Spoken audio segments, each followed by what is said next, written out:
Hey guys, tonight we're diving into one of the most mind-blowing rises to power in history. Elizabeth Tudor, daughter of a scandalous marriage, born into a fractured dynasty and forced to navigate the treacherous waters of the Tudor court. Her story is nothing short of incredible. You probably won't survive this one, considering the drama, the backstabbing, and the sheer intensity of it all. So before you get too comfortable, take a moment to like the video and subscribe, but only if you genuinely enjoy what I do here. And hey, if you're tuning in, drop your city and the time it is where you are, just so I can imagine where in the world you're taking in this story. Now, dim the lights, maybe turn on a fan for that soft background hum, and let's ease into tonight's journey together. Let's talk about Elizabeth's early years. As a child, her life was anything but normal. Born in 1533 to King Henry VIII and Anne Boleyn, Elizabeth came into the world at a time when her father's kingdom was a powder keg of religious, political, and personal conflicts. The Tudor dynasty was struggling, and it didn't take long for Elizabeth's life to be thrown into complete chaos. Her mother, Anne Boleyn, was executed when Elizabeth was just 2.5 years old, and just like that, the world changed. A little girl who had once been the apple of her father's eye was now cast aside, a second-class royal at best, even though she was his legitimate daughter. The turmoil didn't end with Anne's death. Elizabeth was declared illegitimate after Anne's execution, and Henry VIII quickly remarried, trying to secure a male heir, failing miserably, which left Elizabeth in a constant state of political uncertainty. Her early years were marked by isolation, with no real place in the line of succession, and no guarantee that her future would be anything more than a pawn in a royal Game of Thrones. If you think about it, Elizabeth's childhood was anything but stable. She was orphaned by her mother, forced into a world of betrayal and constant shifting allegiances, and had to fend for herself in a world that didn't see her as worthy of power. But, strangely, this tumultuous beginning would be exactly what made Elizabeth who she was. After Anne's death, she lived a life of uncertainty, shuffled between different households, and often left to her own devices. Henry VIII was unpredictable and erratic in his affections, so even though Elizabeth was still a royal, she was often sidelined and left in the shadows. Her existence was uncomfortable, like a piece of furniture that's important enough to be in the room but not quite noticed. It was lonely, it was isolated, and it was often terrifying. There were whispers that she wasn't truly royal because her parents' marriage had been declared invalid. Still, Elizabeth had something that no one realised just yet: a remarkable resilience and the ability to survive under the most hostile of circumstances. But she wasn't the only child in the mix. Elizabeth had a half-sister, Mary Tudor, the daughter of Henry's first wife, Catherine of Aragon. Mary was born of a legitimate marriage, and for much of her early life she was the designated heir to the throne. But when Henry VIII decided to break from the Catholic Church to marry Anne, he effectively severed England from papal authority, setting off a religious war that would change the country forever. Mary was devoutly Catholic and was devastated by her father's decision, which made her position as heir increasingly precarious. She never forgave her father for what he did to her mother. When Mary took the throne after Henry's death in 1547, she tried to restore Catholicism in England by any means necessary, including persecuting Protestants, leading to her infamous nickname, Bloody Mary. But what did this all mean for Elizabeth? Well, it meant she was constantly living in a state of danger. With Mary on the throne, Elizabeth was seen as a potential rival, someone who could stake a claim to the throne herself. And while Elizabeth's legitimacy was often in question, the very fact that she had Tudor blood made her a constant political threat. As a young woman, Elizabeth wasn't in control of her life, her destiny, or her safety. She was merely a chess piece in a deadly game of royal politics. For much of Mary's reign, Elizabeth was under house arrest, surrounded by spies and with no clear future in sight. To make matters worse, there were numerous plots to dethrone Mary and place Elizabeth on the throne, forcing Elizabeth to live a life on the run, hiding from political enemies and potential execution. You could almost say that Elizabeth's life was like being stuck in a pressure cooker for years. The constant threat of betrayal, the endless political games, and the deep sense of isolation. All of these experiences shaped her into something no one expected. In the Tudor court, survival wasn't just about outliving your enemies, it was about outsmarting them, and Elizabeth was learning every trick in the book, whether she realised it or not. It would be years before she got her moment to rise, but all of this hardship laid the foundation for what would come. In the next chapters, we'll see how her sharp intellect and steady resolve would eventually pull her from the ashes of a broken childhood into the halls of power. The Tudor dynasty wasn't just in turmoil, it was barely holding itself together. From the moment Elizabeth's father, Henry VIII, split from the Catholic Church, England became a kingdom marked by a religious and political chaos. Each of Henry's marriages had left the kingdom more fractured than the last.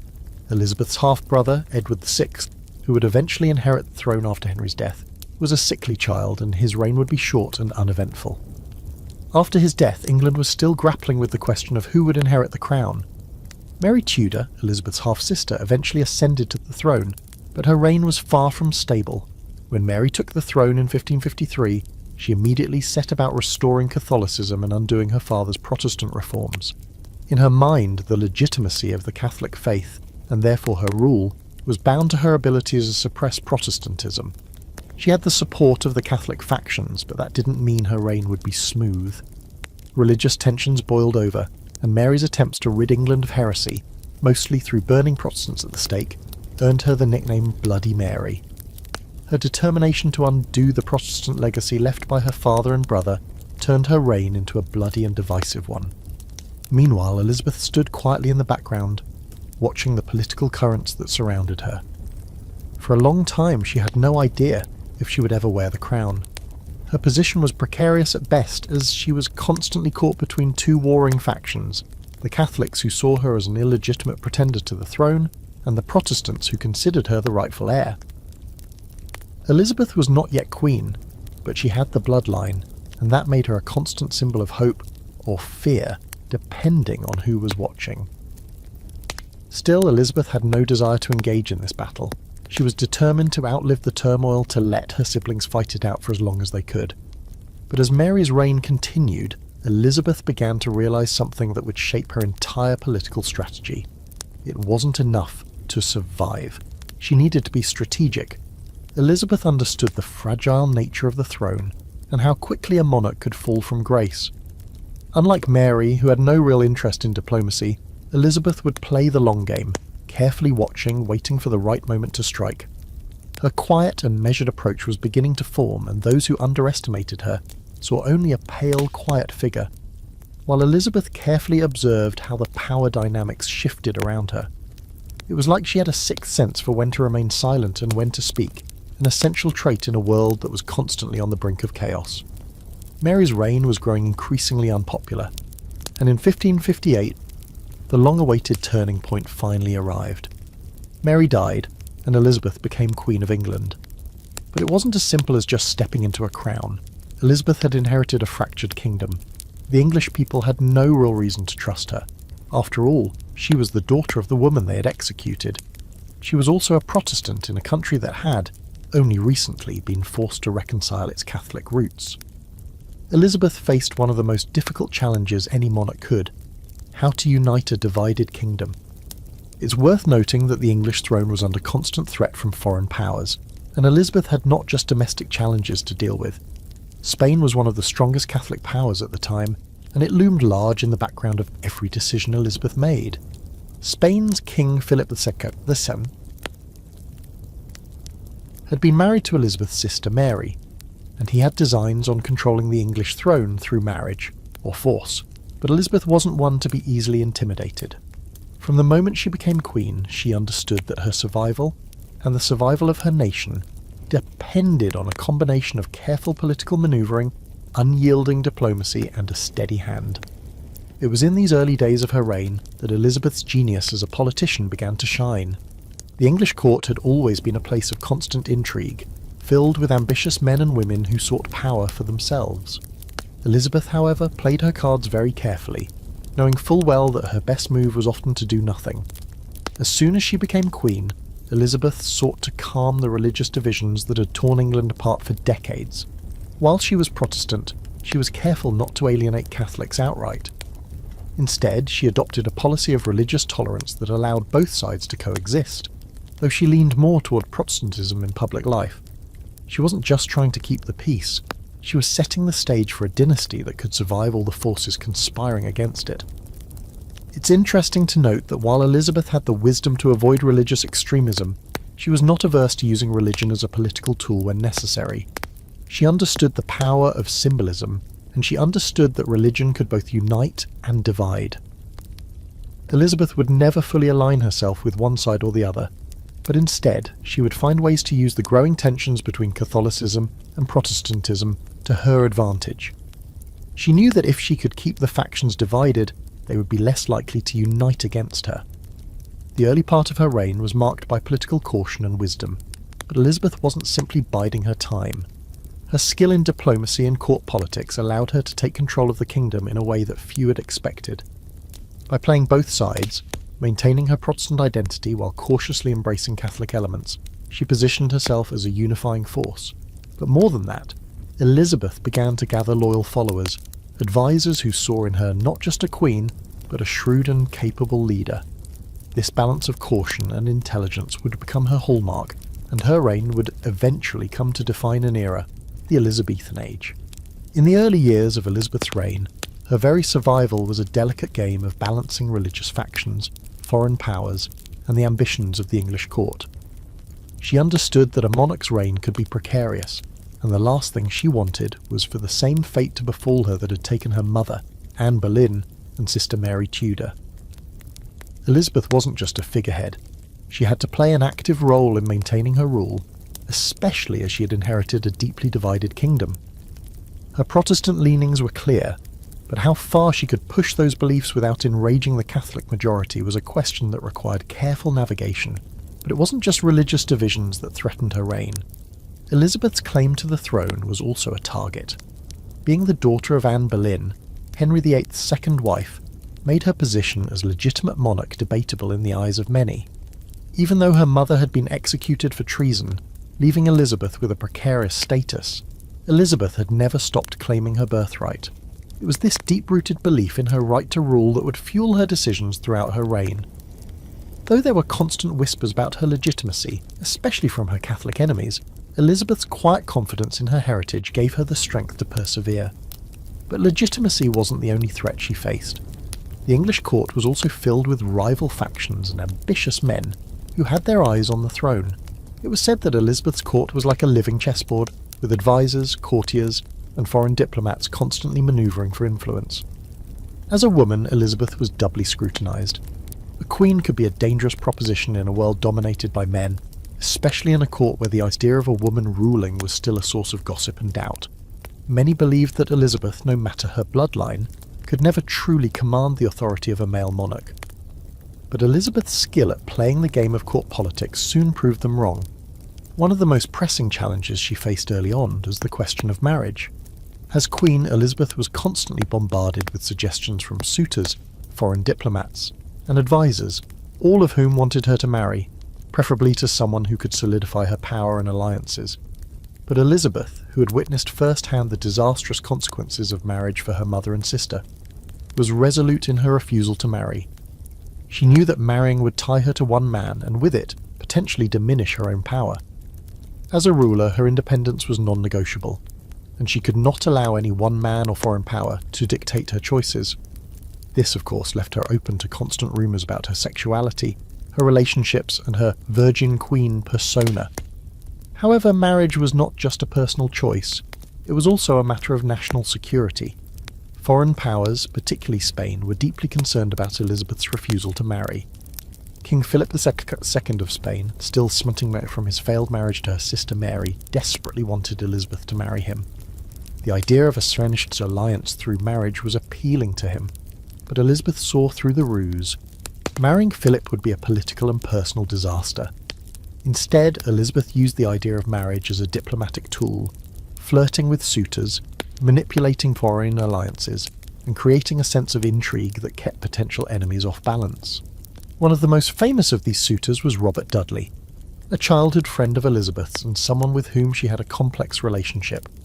Dudley was a handsome, charismatic nobleman, and for a time it was rumoured that Elizabeth was deeply in love with him. But Elizabeth's refusal to marry him, despite their obvious affection for one another, was another calculated decision. Dudley had been involved in the suspicious death of his wife, which made him politically dangerous as a potential husband. More importantly, Elizabeth's refusal to marry him solidified her position as the single, independent monarch who was beholden to no one. The relationship with Dudley, while full of personal affection, was always kept at arm's length, reinforcing Elizabeth's political independence. While marriage remained a source of tension, Elizabeth found ways to turn her virginity into a symbol of power. Her Virgin Queen image became central to her identity, a carefully cultivated persona that allowed her to maintain control over her throne and her country. It was a tool for foreign diplomacy, a statement of independence, and paradoxically a source of national pride. Elizabeth's image as the unmarried queen was a brilliant piece of propaganda. She was not bound to any man, and by remaining unattached, she became the embodiment of England itself. In the minds of her people, Elizabeth was not just their ruler. She was the eternal queen, the symbol of England's unity and power. But of course, this image of the Virgin Queen wasn't just about avoiding marriage. It was also about avoiding the fate that had befallen her mother and sister. Anne Boleyn's execution had been a bloody end to a marriage that had promised so much. Mary Tudor, despite her claims to the throne, had lived through an equally tumultuous reign. Both of these women had been used as pawns in their marriages, and Elizabeth would not repeat their mistakes. Instead, she chose a different kind of marriage, a marriage to her people, to her country, and to her power. In many ways, Elizabeth's rejection of marriage was part of her broader strategy to remain untouchable, both physically and politically. It allowed her to wield power without being subject to anyone else's will, but it also gave her the freedom to become a monarch who was not just a figurehead, but a force in her own right. This was a woman who ruled with a calculated calm, one who used every advantage, whether it was her virginity, her intelligence, or her personal charm, to ensure that no one would ever challenge her rule without first realizing the danger of doing so. And then came the Spanish Armada. In 1588, Elizabeth's leadership was put to the ultimate test when the Spanish Armada, a fleet of more than 130 ships, set sail from Spain with the intention of invading England and dethroning the Queen. It wasn't just a military threat, it was a direct challenge to her reign, and the fate of her country hung in the balance. For Elizabeth, this was the moment her entire life had been preparing for. All the diplomacy, all the careful political manoeuvring, and all the years of building up England's navy and defences came down to this one confrontation. The Spanish Armada wasn't just a foreign invasion, it was a contest for England's survival, a fight for the very soul of the nation. The Spanish had long been angry over England's Protestantism, and the rise of England as a naval power had only deepened their resentment. Elizabeth's support of the Protestant Dutch rebels and her pirate-like actions against the Spanish treasure ships had soured relations for years. For Philip II of Spain, the situation was simple. Elizabeth was a heretic queen who needed to be removed from the throne to restore Catholicism in England. If England fell to Spain, the balance of power in Europe would shift dramatically, and Catholicism would reign once more. It was a religious and political struggle of monumental proportions, and Philip was determined to see it through.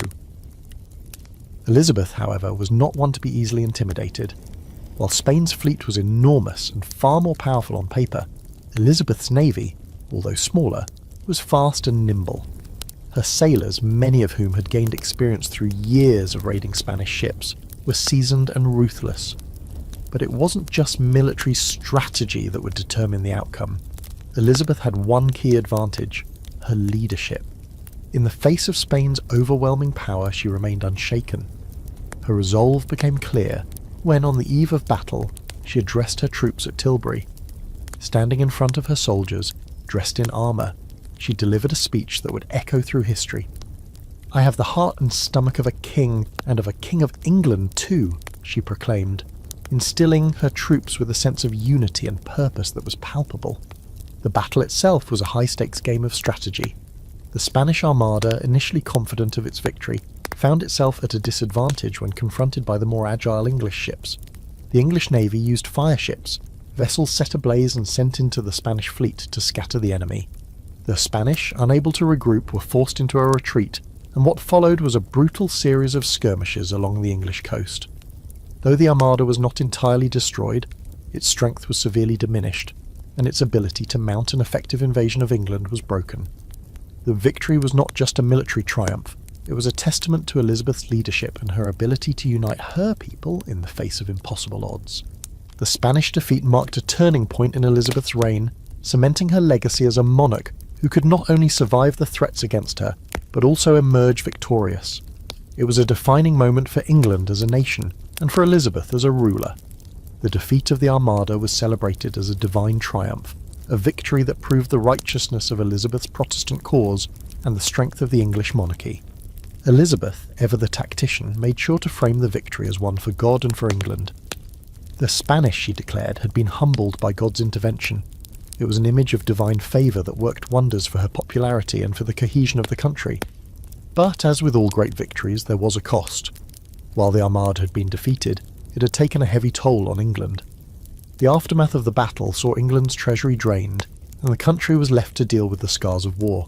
Yet Elizabeth's popularity soared, and she was able to use this victory to strengthen her position both at home and abroad. She had earned the respect of Europe's other monarchs, particularly those who had been sceptical of her rule as a woman. The defeat of Spain demonstrated to the world that Elizabeth was a ruler of formidable strength and intellect. On a more personal level, Elizabeth's victory over the Spanish Armada solidified her as the true monarch of England. Her reign, which had always been a struggle to prove her legitimacy and power, had now been validated on the world stage. It wasn't just about surviving anymore. Elizabeth was now seen as the sovereign who had successfully defended her kingdom against the might of one of the most powerful nations in the world. Her leadership during the crisis had demonstrated that she was more than capable of ruling and protecting her people. But even as she basked in the glory of her triumph, Elizabeth remained keenly aware that her position could be undermined at any moment. The threat of foreign invasion, particularly from Catholic powers like Spain, was never far from her thoughts. Elizabeth understood that the survival of her reign would depend not only on her ability to win wars, but also on her ability to manage the shifting alliances and rivalries that defined European politics. And so she continued to use diplomacy, patronage, and even espionage to secure England's place in the world. She wasn't just a queen, she was a master of statecraft, a ruler who understood the precarious nature of power and the necessity of constant vigilance. In the years following the defeat of the Armada, Elizabeth's reign entered its golden age. She presided over a flourishing of English culture, with the works of Shakespeare, Marlowe, and other playwrights defining an era. Explorers like Sir Francis Drake and Walter Raleigh set sail to distant lands, bringing back wealth and prestige to England. The country began to rise as a global power, and Elizabeth's leadership was at the heart of it all. But her rise to power, her struggle for legitimacy, and her defence of her kingdom against overwhelming odds had prepared her for this moment. She was not just a survivor, she was a queen who had proven herself both to her people and to the world. With the victory over the Spanish Armada, Elizabeth's stature as one of the most capable rulers of her time was solidified. Yet even as England basked in the afterglow of triumph, Elizabeth's reign remained fraught with challenges. Her leadership had earned her the respect of many, but it also made her enemies, both within her kingdom, and abroad. The very strength that allowed Elizabeth to overcome the Spanish threat was the same one that made her such a compelling target for those who opposed her. As one of the longest reigning monarchs in England's history, Elizabeth's ability to stay in power for over 4 decades was, in itself, a remarkable feat. But while she had triumphed over foreign invasions, Elizabeth's greatest struggle was the constant battle for control at home. The issue of succession loomed over her entire reign. Elizabeth's decision not to marry and her inability to produce an heir became a matter of great political concern. As the years wore on, Elizabeth remained the virgin queen, yet the question of who would inherit her throne became more pressing. While she had many suitors throughout her life, she never chose one, and the refusal to marry had begun to frustrate some of her advisors. Despite the countless proposals from foreign rulers and noblemen, Elizabeth held firm to her independence. By the time the 1590s rolled around, Elizabeth was no longer the young, vibrant monarch who had ascended to the throne in 1558. The physical toll of ruling, the personal sacrifices she had made, and the emotional weight of an aging reign began to show. But what she lacked in youth, Elizabeth more than made up for in political savvy. She may have been unmarried and childless, but her ability to manage power, her understanding of diplomacy, and her sheer will to maintain control of the throne made her an indomitable figure. The uncertainty of the succession, however, was a growing problem. Elizabeth's closest relatives, including her cousin Mary, Queen of Scots, posed a threat to her rule. Mary, a Catholic queen with a legitimate claim to the English throne, had been imprisoned for years by Elizabeth. The English Queen saw Mary as a serious rival, and Mary's supporters in England were constantly conspiring to see her placed on the throne. Despite Elizabeth's cautious approach to dealing with Mary, the Catholic threat was always present. As a result, the execution of Mary in 1587 was a decision that Elizabeth agonised over. She had kept Mary alive for years, hoping to avoid any conflict. But when it became clear that Mary was part of a Catholic conspiracy to overthrow her, Elizabeth had no choice but to sign the death warrant. The execution was a pivotal moment in Elizabeth's reign, and while it eliminated a serious threat to her throne, it also sealed her fate. Catholic countries, most notably Spain, were enraged, and Elizabeth's political position became even more precarious. Despite the turmoil, Elizabeth's reign was not only defined by wars and plots, but also by cultural achievements that would shape the course of English history. The Elizabethan age saw an explosion of artistic and literary brilliance. The work of playwrights like William Shakespeare, Christopher Marlowe, and Ben Jonson would go on to influence English literature for centuries to come.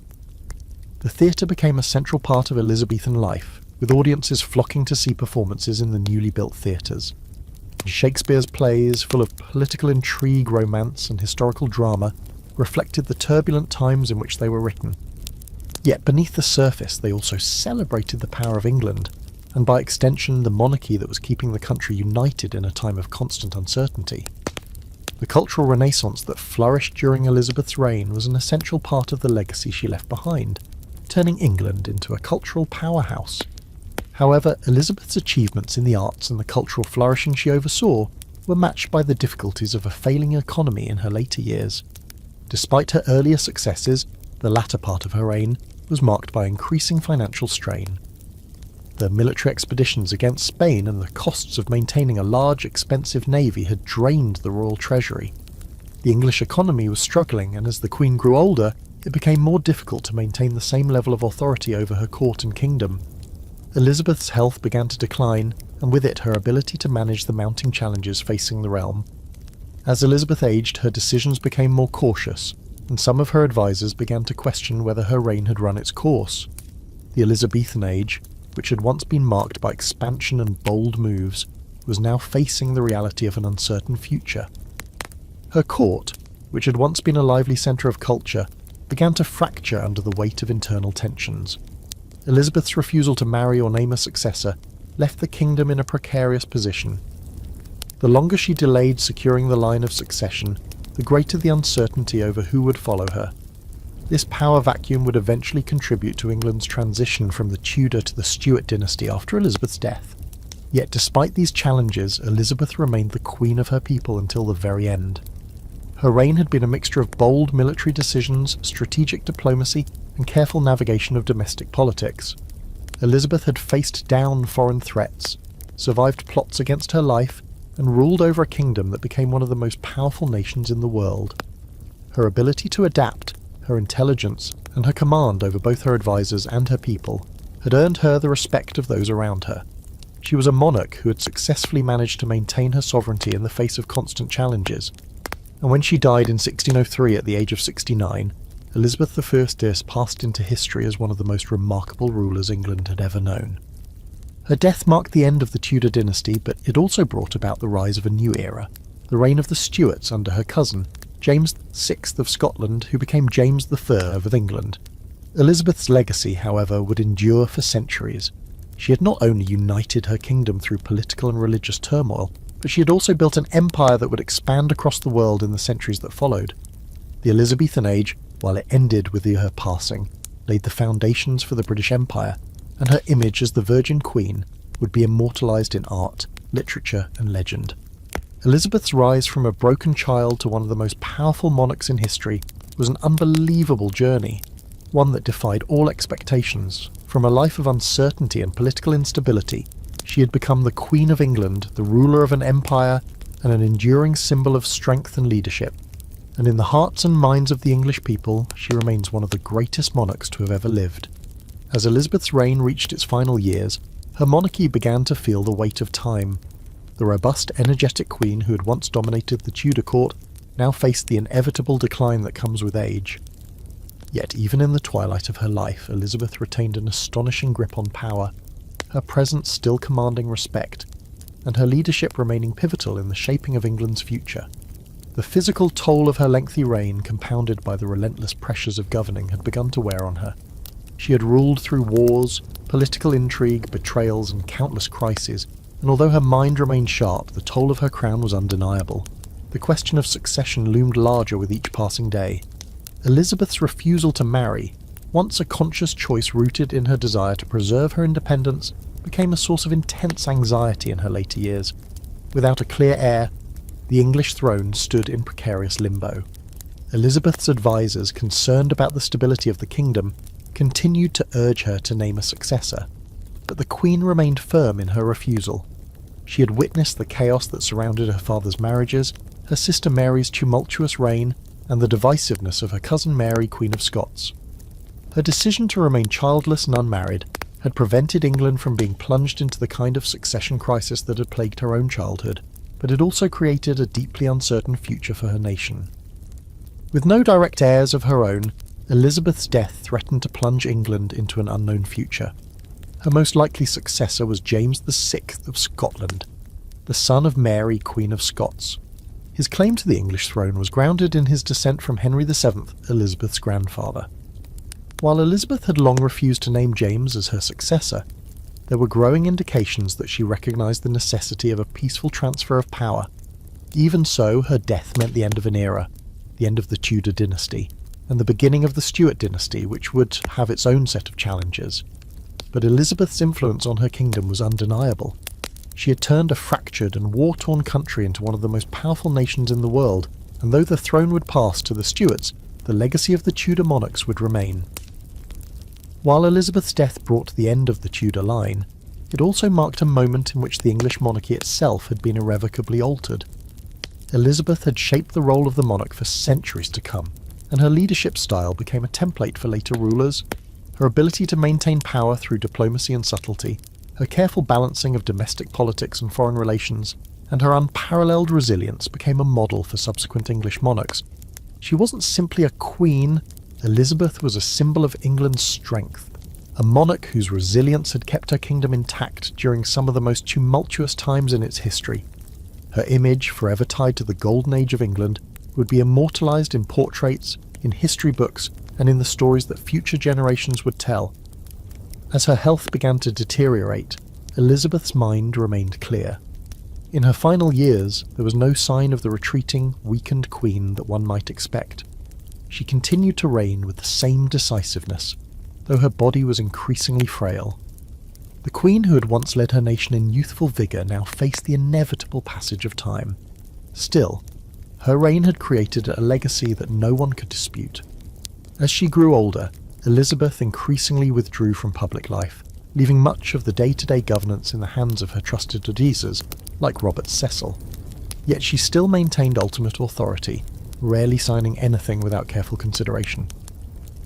When Elizabeth passed away on March 24, 1603, the news reverberated across England and the world. Her death marked the end of the Tudor dynasty, but it also marked the beginning of a new era. James VI of Scotland ascended to the English throne as James I, uniting the crowns of England and Scotland for the first time. This shift in power was significant, not just because of the political ramifications, but because it marked the dawn of a new chapter in the history of the British Isles. Though the monarchy changed, the effects of Elizabeth's reign would continue to be felt for generations to come. Her funeral was a grand affair, befitting the Queen who had reigned for over 4 decades. Elizabeth was buried in Westminster Abbey beside her half-sister Mary. The fact that both queens, who had once been bitter rivals, were laid to rest side by side symbolised the resolution of the turbulence that had defined the Tudor years. The intertwining of their fates represented the tumultuous but ultimately successful legacy of the Tudor dynasty, a dynasty that had transformed England into a powerful, unified kingdom. The passing of Elizabeth I left a void that would be difficult to fill. Her successor, James I, faced the daunting task of living up to the legacy she had built. While James was an able ruler, his reign would be marked by struggles of his own, as he navigated the political, religious, and cultural challenges that Elizabeth had so expertly managed. Yet James's rule could never replicate the magic of the Elizabethan age. The Queen's ability to maintain unity within a kingdom constantly at war, her diplomatic genius, and her personal strength created an era that seemed to defy the norms of history. Elizabeth's legacy endured long after her death. The Elizabethan age would go down in history as a time of artistic brilliance, exploration, and the birth of modern England. Shakespeare, Marlowe, and Raleigh had created works and voyages that would continue to influence the world for centuries. England's global influence would continue to expand, culminating in the British Empire, whose reach would span the globe. The foundations for England's imperial power were laid during Elizabeth's reign, and the stories of her leadership, triumphs, and personal sacrifices continue to inspire future generations. In the end, Elizabeth's rise from a forgotten, illegitimate child to the mighty queen who ruled England for over 40 years remains one of the most remarkable tales in history. Her ability to overcome the obstacles of her birth, the betrayal of her family, and the numerous threats to her reign speaks to her intelligence, resilience, and unmatched political acumen. She wasn't just a queen, she was a symbol of the indomitable spirit of England itself, a queen who, against all odds, became one of the most powerful and revered monarchs in history. As Elizabeth I's reign passed into history, the impact of her rule began to crystallise, not just in the annals of England's political evolution, but in the very cultural fabric of the nation. The Elizabethan age, though defined by her leadership, was not merely a period of military and political achievements. It was also a time of flourishing arts, exploration, and intellectual growth that would shape England's future for centuries. The Queen's refusal to marry, her pursuit of religious tolerance, and her pragmatic approach to governance weren't just strokes of political genius. They were, in many ways, the very foundations of the modern English state. The arts, in particular, saw an unprecedented boom during Elizabeth's reign.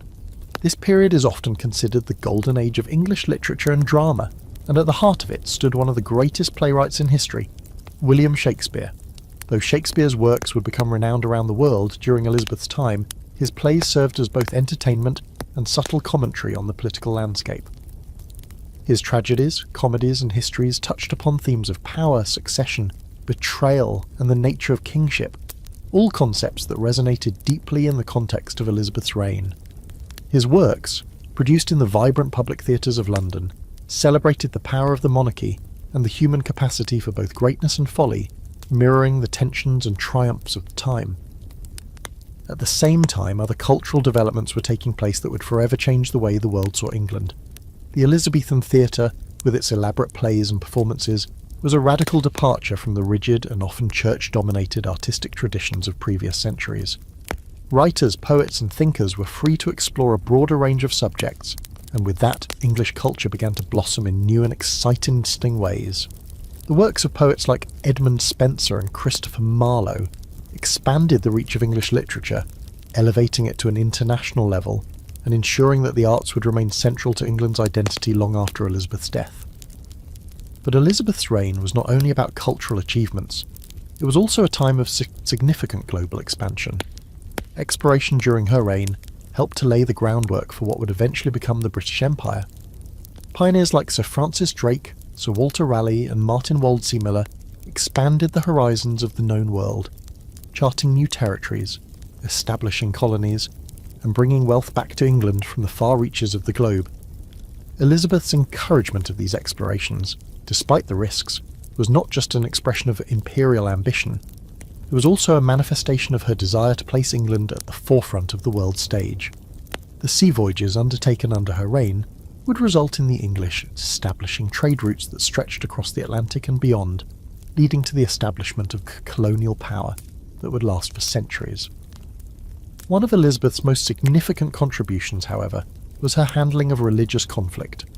As a Protestant queen in a Catholic world, her reign was marked by both subtle diplomacy and resolute action against those who sought to undermine her authority. The religious divide in England, which had begun with the actions of her father Henry VIII, reached a precarious peak under Elizabeth. While the Queen herself was Protestant, she understood that forcing the majority of the population into strict adherence to one faith would not only alienate her subjects, but could also risk political instability.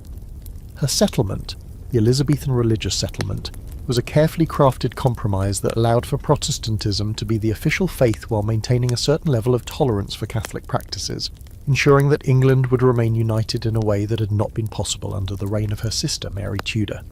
This approach, balancing diplomacy and firmness, allowed her to maintain a delicate peace while reinforcing her own authority. Elizabeth's pragmatic approach to religious and political tensions extended beyond England's borders. Her involvement in the 30 Years' War, her support of the Protestant cause in Europe, and her defence of her kingdom from Catholic powers like Spain and France reflected her complex understanding of international diplomacy. Despite the odds stacked against her, surrounded by powerful Catholic nations, Elizabeth deftly navigated these turbulent waters, using her intelligence and political acumen to steer her kingdom through some of the most dangerous and volatile periods of European history. At the same time, Elizabeth's personal relationships with her court were intricate, often fraught with political calculation.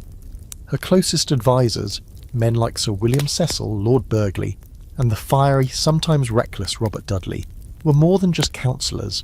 They were key to her ability to maintain control of her realm. But her relationships with these men were always held at arm's length, as Elizabeth made it clearer that she ruled alone. She was known for her careful management of her courtiers and for her ability to pit one faction against another, keeping them vying for favour while never fully trusting any one individual. This cultivated an environment where loyalty to the Queen was paramount, and any hint of disloyalty could be met with swift retribution. The Queen's relationship with her people was also crucial to her success. Elizabeth was not just a distant figurehead, she understood the pulse of her nation and used her public appearances and speeches to reinforce the image of a monarch deeply connected with her people. Her famous speech at Tilbury in 1588, during the Spanish Armada crisis, is often cited as a perfect example of this. Dressed in armour, she stood before her troops and proclaimed, "I have the heart and stomach of a king, and of a king of England too." This speech, embodying both strength and authority, became a defining moment in her reign, reinforcing her image as a queen of remarkable fortitude. She was not simply a ruler, she was a symbol of national pride, and this connection to her people helped her navigate the roughest waters. However, this connection did not mean that Elizabeth was without enemies or dissenters. Throughout her reign, she had to contend with numerous plots against her life. Catholic conspirators, upset with her Protestant rule, regularly sought to overthrow her. One of the most dangerous was the Babington Plot of 1586, which aimed to assassinate the Queen and place her Catholic cousin, Mary, Queen of Scots, on the throne. Elizabeth's ability to thwart these plots was not only a testament to her political skill, but also a reminder of how deeply her rule was resented by some segments of society. It was a constant reminder that, for all her accomplishments, her reign had never been truly safe or secure. In the final years of her reign, the weight of these tensions, combined with the challenges of an aging monarch, led to a sense of uncertainty about the future. But despite these challenges, Elizabeth remained a monarch who had firmly established her place in history. As the years passed, England's place in the world had been irrevocably shaped by her decisions. The arts, the military, and the foundations of the British Empire had all been laid down during her reign. Elizabeth I's legacy was not just in what she accomplished during her lifetime, but in the enduring image she left behind. A monarch who defied the odds, outlived rivals, and carved her name into history as one of the greatest rulers of her time. As Elizabeth IV's reign continued to unfold, the ripples of her leadership reached far beyond England's borders. Her careful handling of domestic issues, religious strife, and international relations had not only stabilised England, but had also given the country a distinct place in the wider European power struggle. Though Elizabeth's name would forever be associated with the Elizabethan Golden Age, her influence on European politics was just as profound as her cultural impact. Her reign marked the end of England's relative isolation from the European continent, and under her leadership, the nation began to assert itself in ways it never had before. The tension between Catholic and Protestant powers was a defining feature of Elizabeth's reign. The Protestant Reformation, which had swept across Europe, had led to bloody conflicts across the continent. Elizabeth, who had experienced the fall of her mother Anne Boleyn and her sister Mary Tudor due to religious conflicts, understood the importance of maintaining a balance at home. But she also knew that international politics required more than just maintaining peace within her borders. Her support of Protestant causes in Europe, particularly in the Netherlands, where Protestant rebels were fighting Spanish Catholic forces, marked a significant shift in England's foreign policy.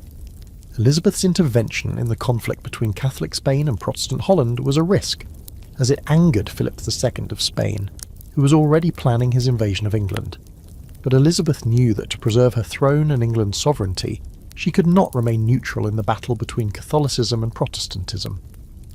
By aligning with Protestant powers in Europe, she solidified England's role as a defender of Protestantism on the continent.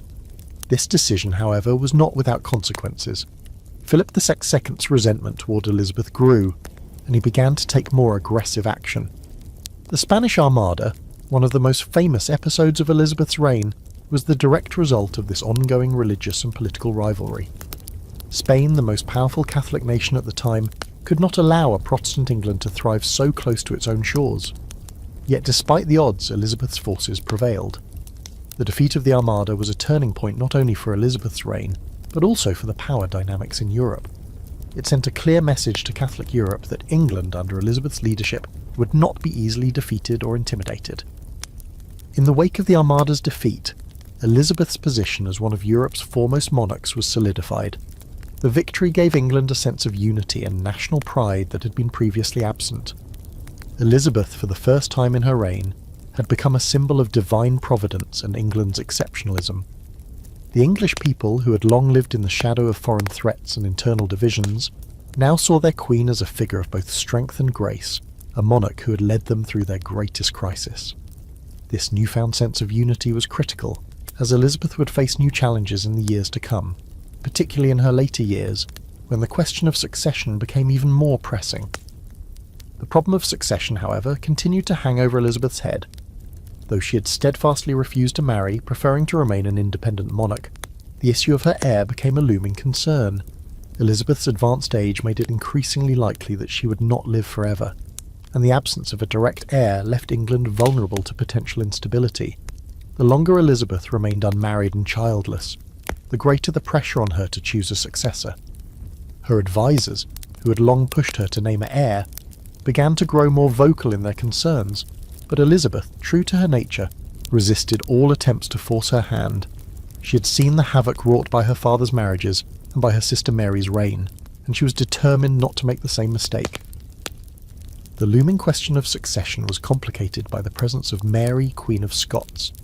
Mary, a Catholic queen, was a direct threat to Elizabeth's throne, especially given her legitimate claim to the English crown as a descendant of Henry VII. For many Catholics, Mary was the rightful Queen of England, and Elizabeth's Protestant rule was seen as illegitimate. The fact that Mary was Elizabeth's cousin only made the situation more fraught with tension.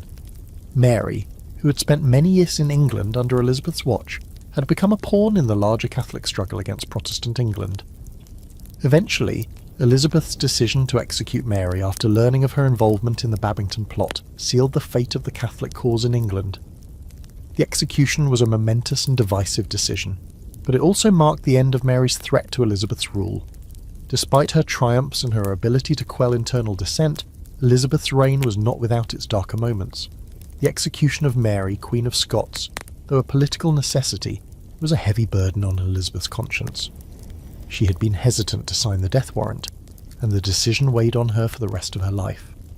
The Queen, who had spent much of her reign managing political crises with remarkable calm, was now faced with the emotional fallout of this difficult choice.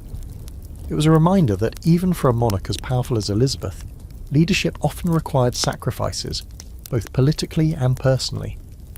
As Elizabeth entered the final years of her life, her reign became increasingly fragile, her health was deteriorating, and with it, her ability to govern as she once had.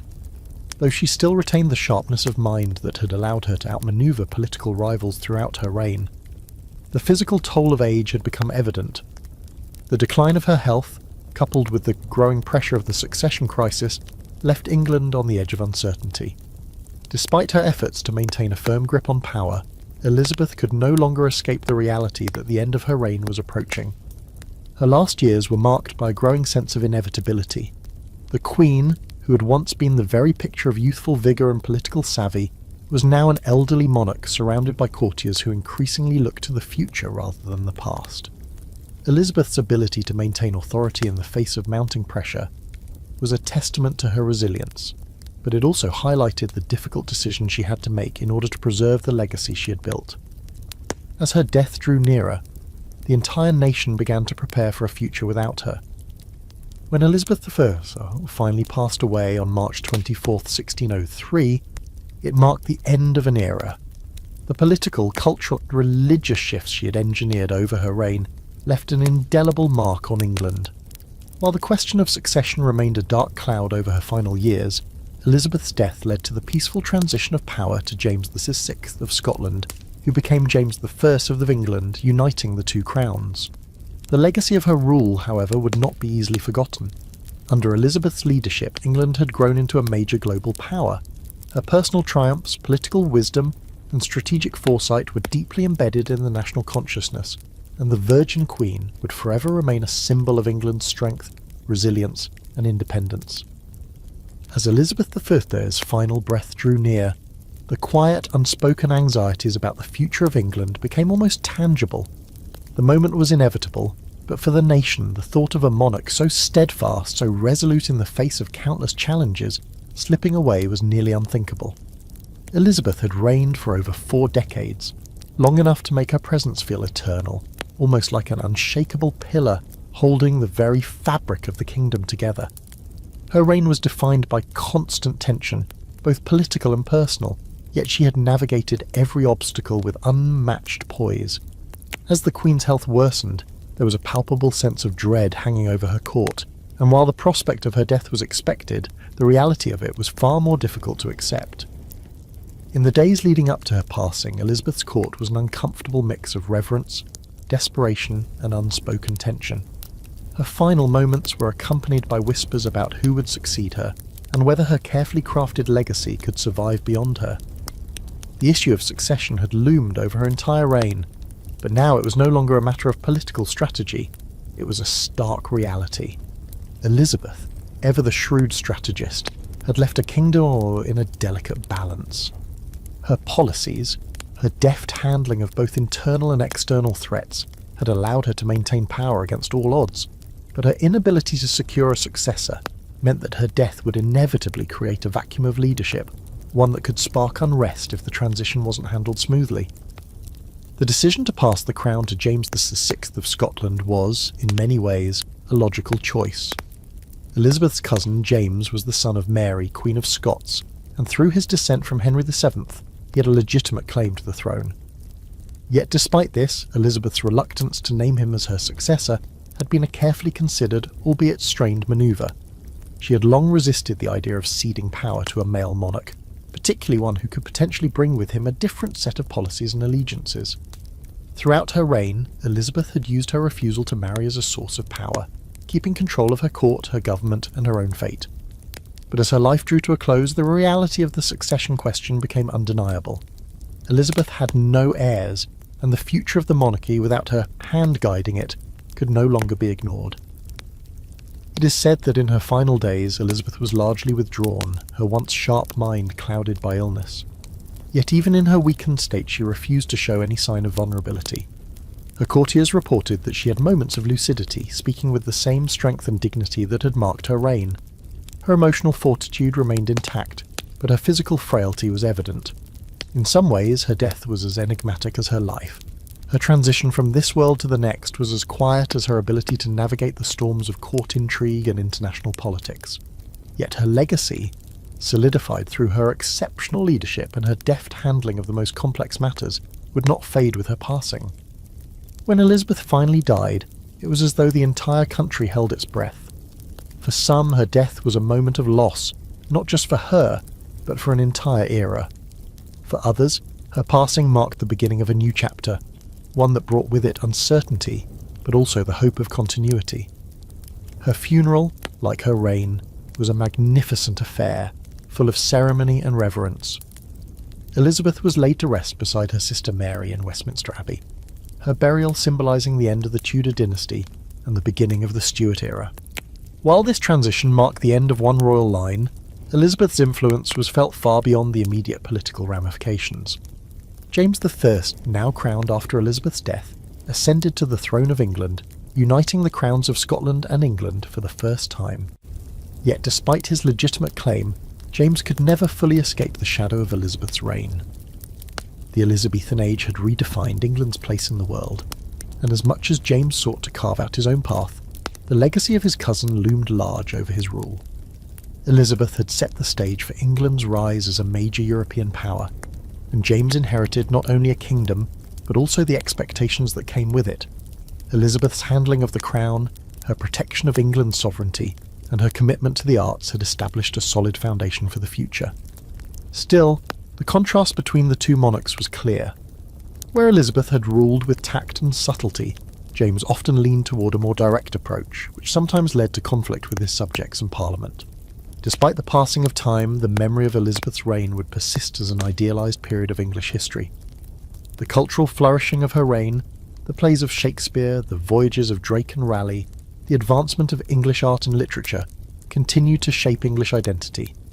Even in James's reign, the works of the Elizabethan era remained central to English cultural life. The influence of Elizabeth I continued to be felt in both domestic and foreign policy, with England retaining its position as a powerful nation in Europe. The effects of her reign also extended to the English colonies that were being established across the Atlantic. Elizabeth's decision to support exploration laid the groundwork for the eventual expansion of the British Empire, which would come to define global politics in the centuries to follow. While Elizabeth may not have left behind a direct heir, she had left something far more lasting, a model of strong, stable governance in the face of adversity.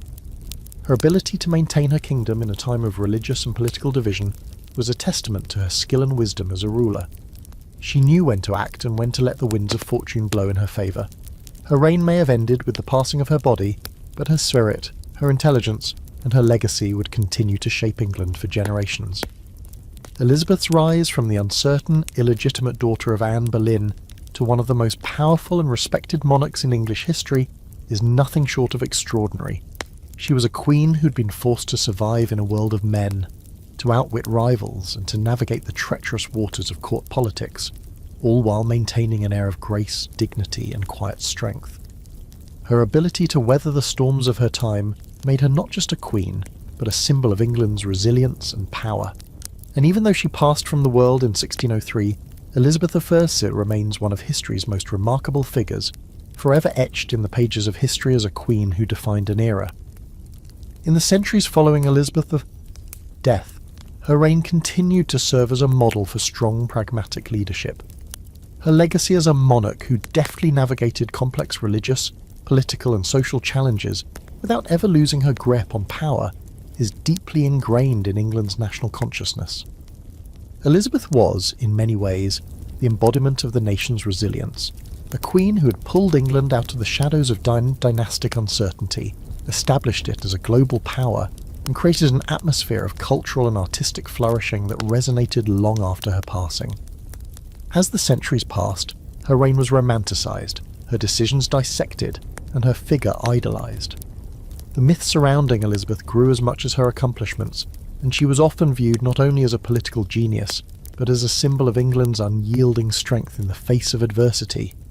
Her death, though it marked the end of the Tudor dynasty, was not the end of the cultural and historical impact of her reign. Under Elizabeth, England had undergone a transformation that set the stage for its dominance in the world. The arts, exploration, and military victories that defined her time left an indelible mark on the nation. The country had experienced a renaissance during her rule, one that would echo through English history.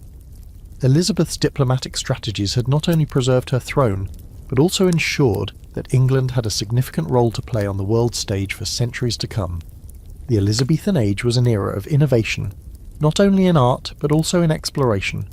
The voyages of Sir Francis Drake, Walter Raleigh, and other explorers would lay the foundation for the British Empire. England's sea power was solidified during Elizabeth's reign, and in the years to come, the navy she had strengthened would become the force that allowed the British to dominate the world's oceans. The spread of English influence around the globe was one of the most lasting effects of Elizabeth's leadership, and her decisions to back exploration had established the groundwork for future colonisation and trade. England's ascendancy on the global stage was built upon the stability she created at home and the connection she forged abroad. Moreover, Elizabeth's reign also marked the beginning of England's involvement in a new era of scientific discovery and intellectual exploration. Though her reign saw little direct involvement in the scientific revolution, it was under her watch that figures like Sir Francis Bacon and other early intellectuals began to challenge conventional thinking. Bacon's work on the empirical method and his push for scientific inquiry was a precursor to the advancements that would come in the centuries after Elizabeth's death. The intellectual spirit that she encouraged in her court and the freedom with which thinkers could operate paved the way for England's later contributions to philosophy, science, and thought. Domestically, Elizabeth's reign had also created a more unified England. Under her leadership, England moved past the divisions that had previously plagued it. The religious conflicts that had racked the kingdom, especially between Catholics and Protestants, were brought under a relatively peaceful framework through the Elizabethan religious settlement. This clever balance allowed for religious tolerance while keeping Catholic extremism in check, all while securing Protestantism as the state religion. The careful handling of religious issues helped avert the kind of civil unrest that had plagued other European countries, ensuring that Elizabeth's England remained relatively stable through a period of great external pressure. Elizabeth's legacy also shaped the political structure of England in ways that extended far beyond her death. The absolute power she held, despite being a monarch, was constantly balanced by the realities of a growing parliament and a rising middle class. While Elizabeth skillfully managed her parliament and avoided the overt conflicts between monarch and legislative bodies that would later define the Stuart period, she laid the groundwork for the eventual English Civil War. Her ability to balance power, however, meant that she could avoid many of the pitfalls that led to the downfall of later rulers. Under Elizabeth, Parliament became a more prominent body representing the increasing influence of the people, and though she never ceded the ultimate authority, her reign marked the beginning of England's slow incremental evolution toward a constitutional monarchy. Internationally, the death of Elizabeth marked the beginning of the Stuart era under her cousin James I. Although he inherited a strong, stable kingdom, the expectations placed on him as Elizabeth's successor were enormous. Where Elizabeth had been a symbol of unity and steadfastness, James would struggle to manage both the religious tensions and the political intricacies that Elizabeth had mastered. His reign, though successful in some respects, highlighted just how much of a stabilising force Elizabeth had been. As James worked to consolidate his rule, the shadow of Elizabeth's power loomed large, and he could never quite replicate the same balance of diplomacy, power, and cultural influence that had defined her leadership. In addition to the political and cultural legacies, Elizabeth I's death symbolised the passing of an era. The transition from the Tudors to the Stuarts was not just a change of monarchs, it was the closing of one of the most vibrant chapters in English history.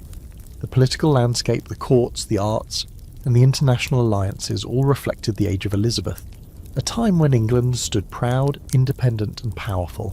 Her reign was not without flaws, but in the context of her time, Elizabeth was a monarch who knew how to balance the tides of change and the demands of her people. For centuries after her passing, the story of Elizabeth I would continue to be told, not only in history books but in the hearts of her people. She had risen from the unlikeliest of positions, an illegitimate daughter of a volatile monarch, and ascended to become one of the most iconic figures in world history. Her rise to power was remarkable, and the way she ruled was even more so. With unparalleled intelligence, political savvy, and a fierce determination to protect her realm, Elizabeth I became a monarch whose legacy would live on forever, not just in the pages of history, but in the very identity of England itself. As the world moved forward, the image of the Virgin Queen, the wise and indomitable ruler who had made England great, remained an emblem of what a nation could achieve under the guidance of a monarch who placed the needs of her people above all else. Elizabeth's reign, despite its eventual end, would live on as a beacon of political acumen, strength, and cultural greatness that still resonates in the world today. Elizabeth I's death in 1603 marked a moment of profound transition not only for England, but for the entire landscape of European politics. The legacy she left behind, however, was not solely confined to her policies, military victories, or cultural renaissance.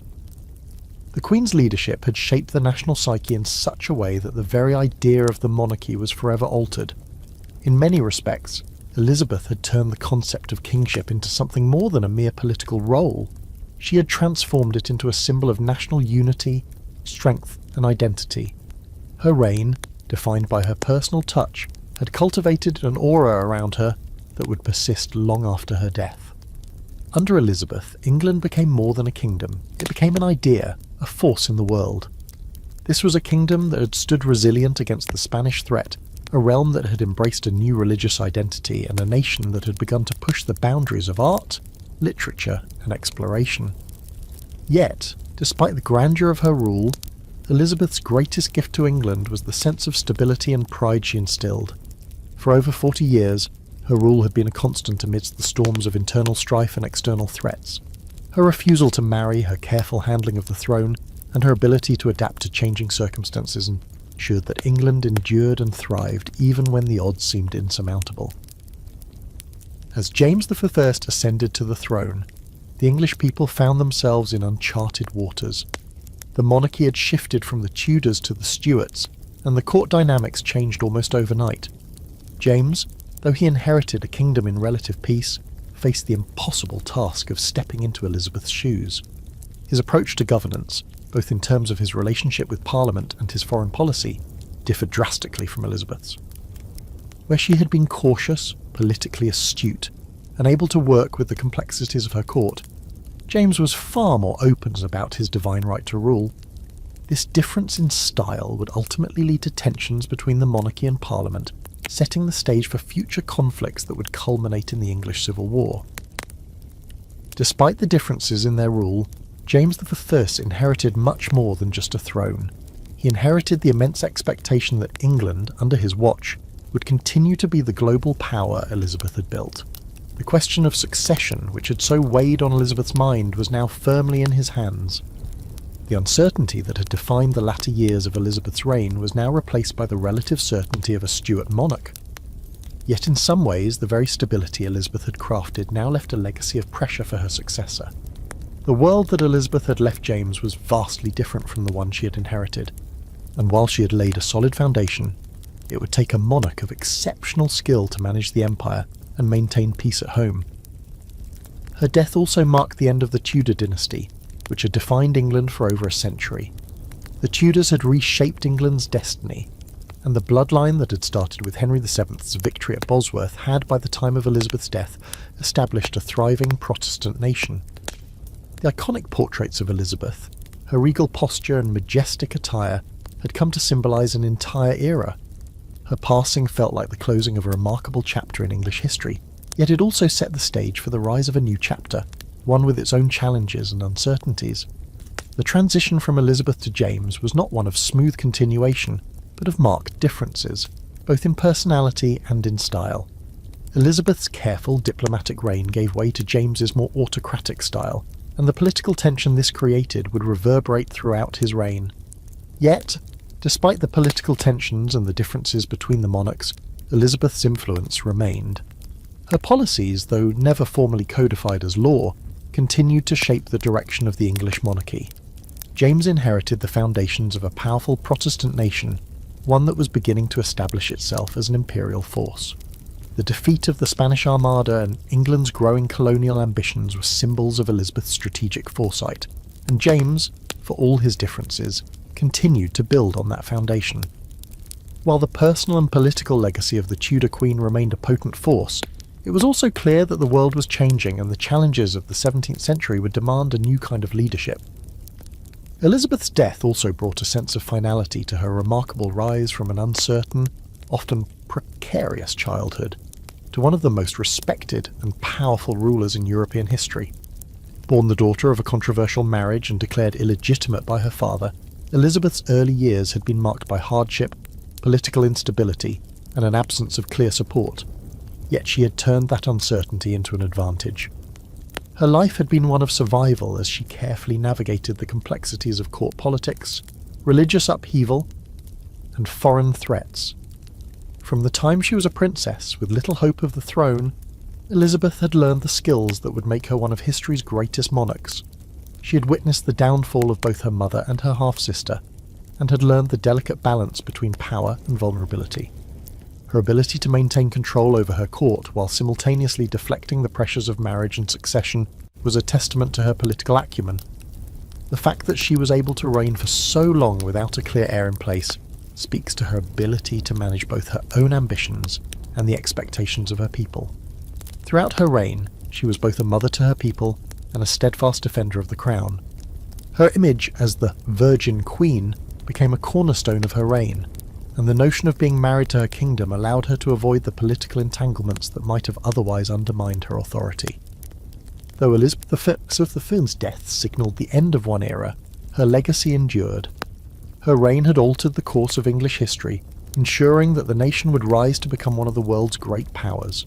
In every aspect of English society, from its arts to its global influence to its national identity, Elizabeth's hand had been felt. Even centuries after her passing, Elizabeth I had continued to serve as a touchstone for future generations of monarchs, a queen whose blend of diplomacy, strength, and wisdom had forged an empire. As the decades passed, the memory of Elizabeth IV's reign remained deeply ingrained in England's national consciousness, and her legacy continued to influence both the monarchy and the cultural identity of the English people. Despite the challenges and differences faced by her successor, James I, the imprint of Elizabeth's rule remained a benchmark for future monarchs. James's reign, with its tension-filled relationship with Parliament and his struggles with religious tensions, stood in stark contrast to the calm, composed leadership Elizabeth had exhibited throughout her reign. Where she had been a master of diplomacy and compromise, James was more assertive, even authoritarian, in his approach to governance. Yet as different as their reigns were, they shared one fundamental similarity. Both monarchs inherited and had to navigate the immense weight of Elizabeth's influence. Her reign had set a high bar for English monarchy. Elizabeth was not only a queen but a symbol of what England could achieve. Her legacy was not limited to military victories like the defeat of the Spanish Armada, though it certainly played a crucial role in securing England's standing as a military power. She was also a symbol of cultural flourishing. The arts, literature, and theatre all reached new heights during her rule, thanks to Elizabeth's patronage of the arts and her recognition of the potential of playwrights, poets, and artists. Shakespeare's works, the burgeoning English theatre, and the poetry of Edmund Spenser flourished under her rule, forever shaping England's contribution to global cultural heritage. Moreover, Elizabeth's careful balance between Protestantism and Catholicism helped avoid the sectarian bloodshed that ravaged other parts of Europe during the Reformation. Her religious settlement, though not without its critics, provided a relatively peaceful coexistence between the two factions in England and laid the groundwork for the Church of England's enduring place in English life. She had been a unifier at a time when Europe was fractured by religious conflict, and this aspect of her reign became a touchstone for future monarchs seeking to unite a deeply divided nation. However, the question of succession remained a point of contention and uncertainty throughout her reign, and it continued to shape the monarchy even after her death. Though Elizabeth had been steadfast in her refusal to marry or name a successor, it was clear to all that the issue of the crown's inheritance could no longer be ignored. Her death in 1603 led to the peaceful ascension of James I, but the lack of a direct heir had left a lingering sense of unease. In many ways, James inherited the Tudor legacy, but he also inherited the unresolved tension surrounding the monarchy's future. The union of the crowns of England and Scotland under James I was one of the most significant political events of the early 17th century, but it was also emblematic of the challenges of succession in the wake of Elizabeth's reign. The unification of the two realms represented both an opportunity for political stability and a potential source of tension. While Elizabeth had been able to maintain a fragile peace between England and Scotland, her death meant that James I now had to manage the political and religious divisions within his own kingdom, particularly in a time of growing Protestant-Catholic conflict across Europe. James's attempts to integrate Scotland and England under his rule were often met with resistance, particularly from English Parliament and the English court, where James's Scottish background was seen as a liability. This tension between monarch and Parliament continued to evolve over the next several decades, ultimately contributing to the English Civil War and the execution of Charles I, James's son, in 1649. It's fascinating to think how Elizabeth's reign, though successful in so many ways, had set the stage for such a turbulent political future. Her refusal to address the question of succession and her careful manipulation of the court to maintain stability had, in some ways, created a volatile environment for her successors. While Elizabeth's leadership had brought England unparalleled power and stability, it also left unresolved questions that would ultimately contribute to political upheaval in the century that followed.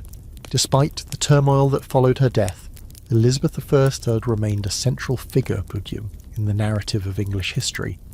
In many ways, her reign had been a golden age for England, a time of artistic flourishing, military triumph and national pride. Elizabeth was the personification of a confident, united England, and her leadership represented the idea that a single, strong ruler could transform a divided nation into a global power.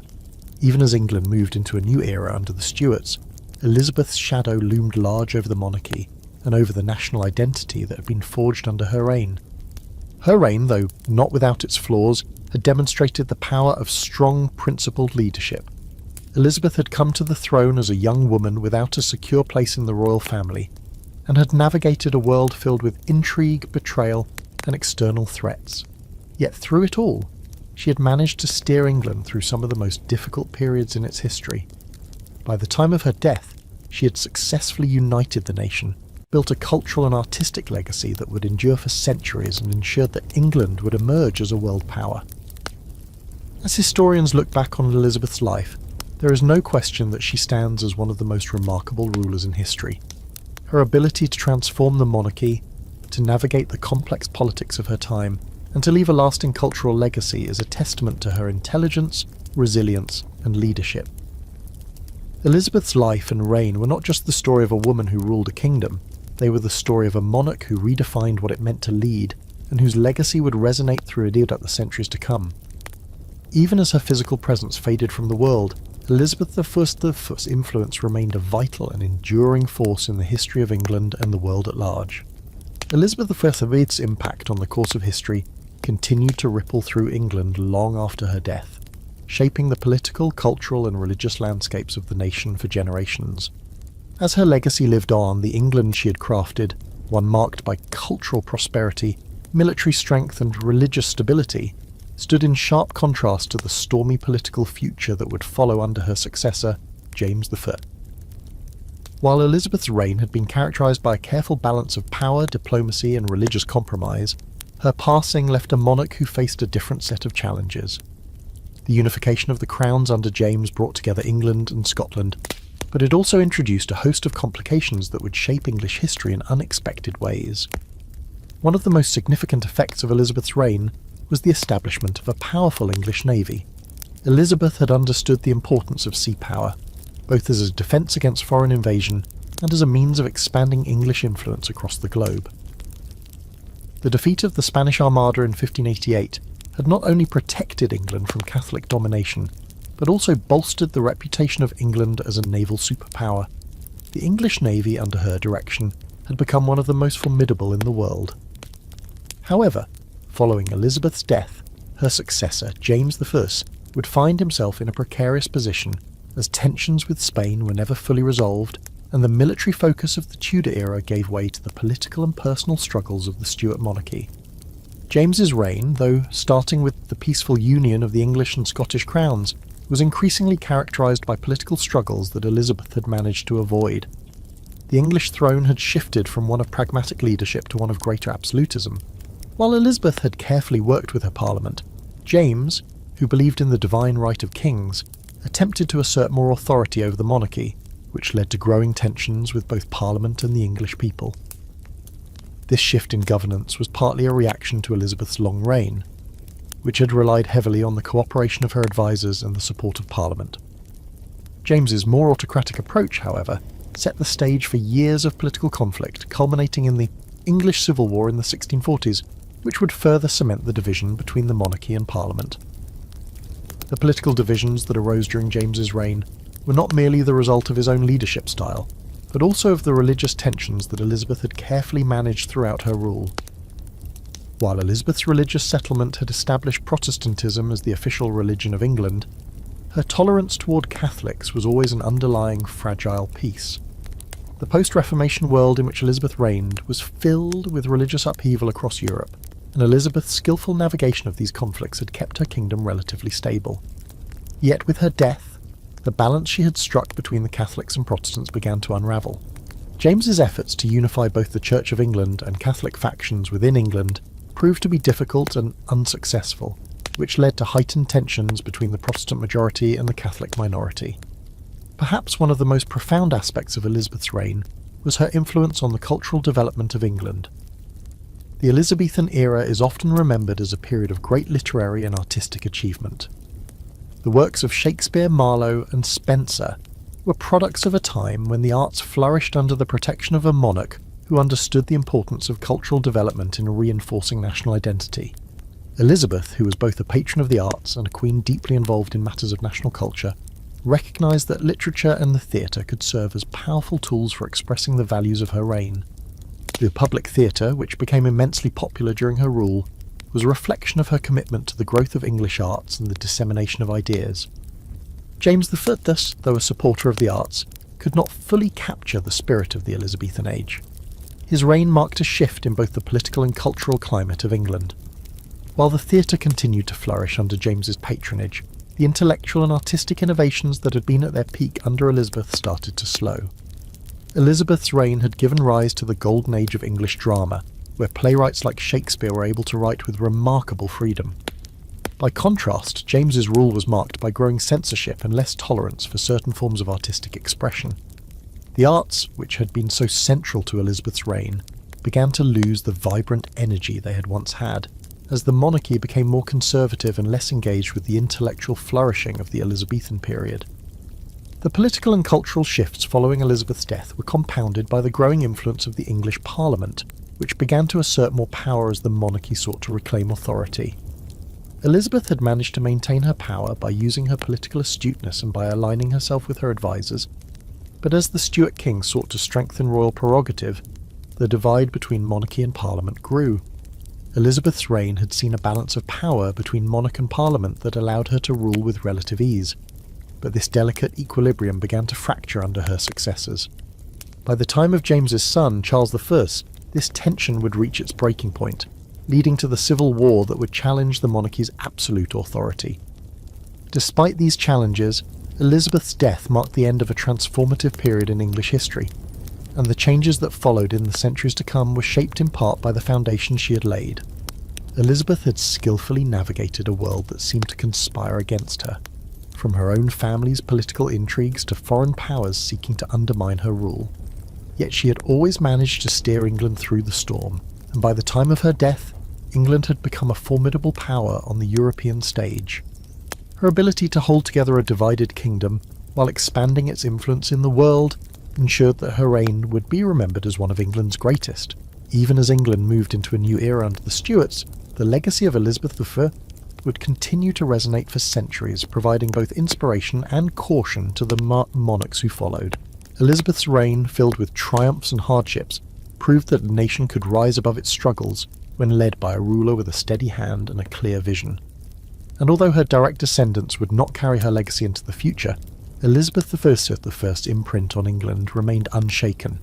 The queen who had risen from the ashes of political turmoil, who had built England into an empire, and who had led with intelligence, wit and unparalleled grace, remained a central figure in the history of her nation, forever regarded as one of the greatest monarchs to have ever lived.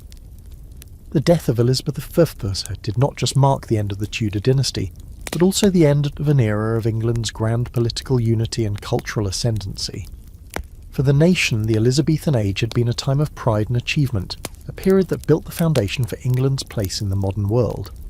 Yet, as the country entered the 17th century under the rule of James I, it became clear that the legacy of Elizabeth's reign would continue to influence both the course of English politics and the national identity, though in ways that would often be complicated and fraught with conflict.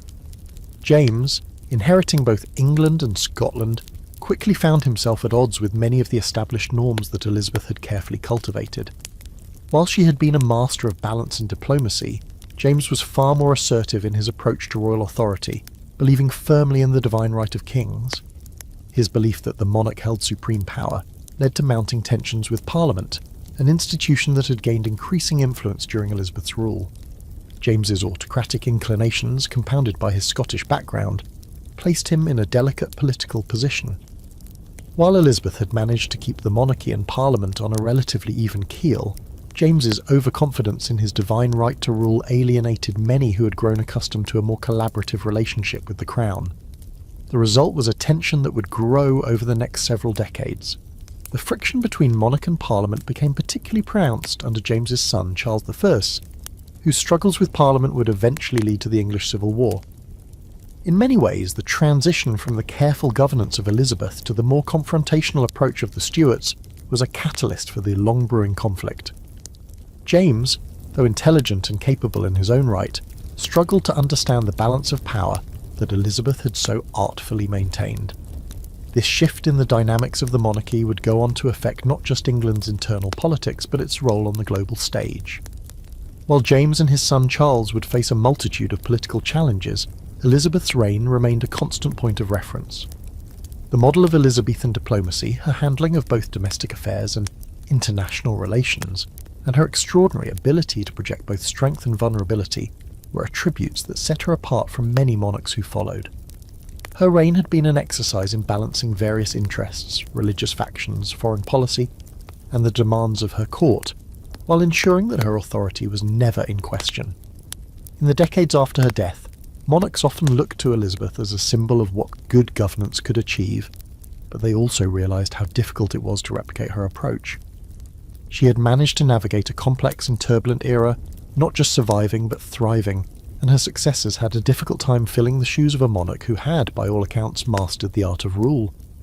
Elizabeth's legacy also endured through the cultural and intellectual movements she had fostered. Her patronage of the arts, particularly the theatre, transformed England into a cultural powerhouse, and the writers and artists who flourished during her reign would continue to inspire generations. The works of Shakespeare, Marlowe, and others from this golden age of English literature would go on to define the artistic vision of not just England, but the entire Western world. Elizabeth's court had been a centre of creativity, and her support for the arts had given birth to some of the most iconic cultural achievements in history. Yet in the wake of her death, the cultural momentum she had sparked began to slow, as the Stuart kings, particularly James I, were less engaged with the artistic and intellectual movements of the time. While James continued to support playwrights and poets, his reign was marked by a more conservative approach, and the intellectual and artistic vibrancy that had characterised Elizabeth's reign began to wane.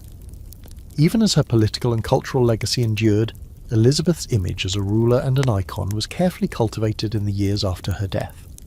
In the centuries following her reign, Elizabeth was often portrayed as a paragon of virtue and strength. Her refusal to marry and her steadfast commitment to her country made her an enduring symbol of England's resolve.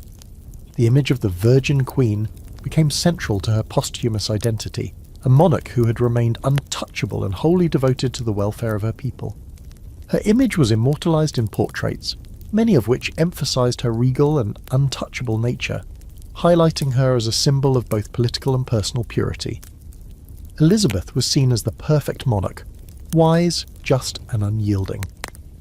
As history unfolded, her reign became a touchstone for later rulers who aspired to the same level of control and influence. Yet for all the reverence she garnered after her death, Elizabeth was not without her critics. The later generations of historians and political thinkers often questioned aspects of her reign, particularly her handling of religious tensions and the way in which she navigated the challenges of court politics.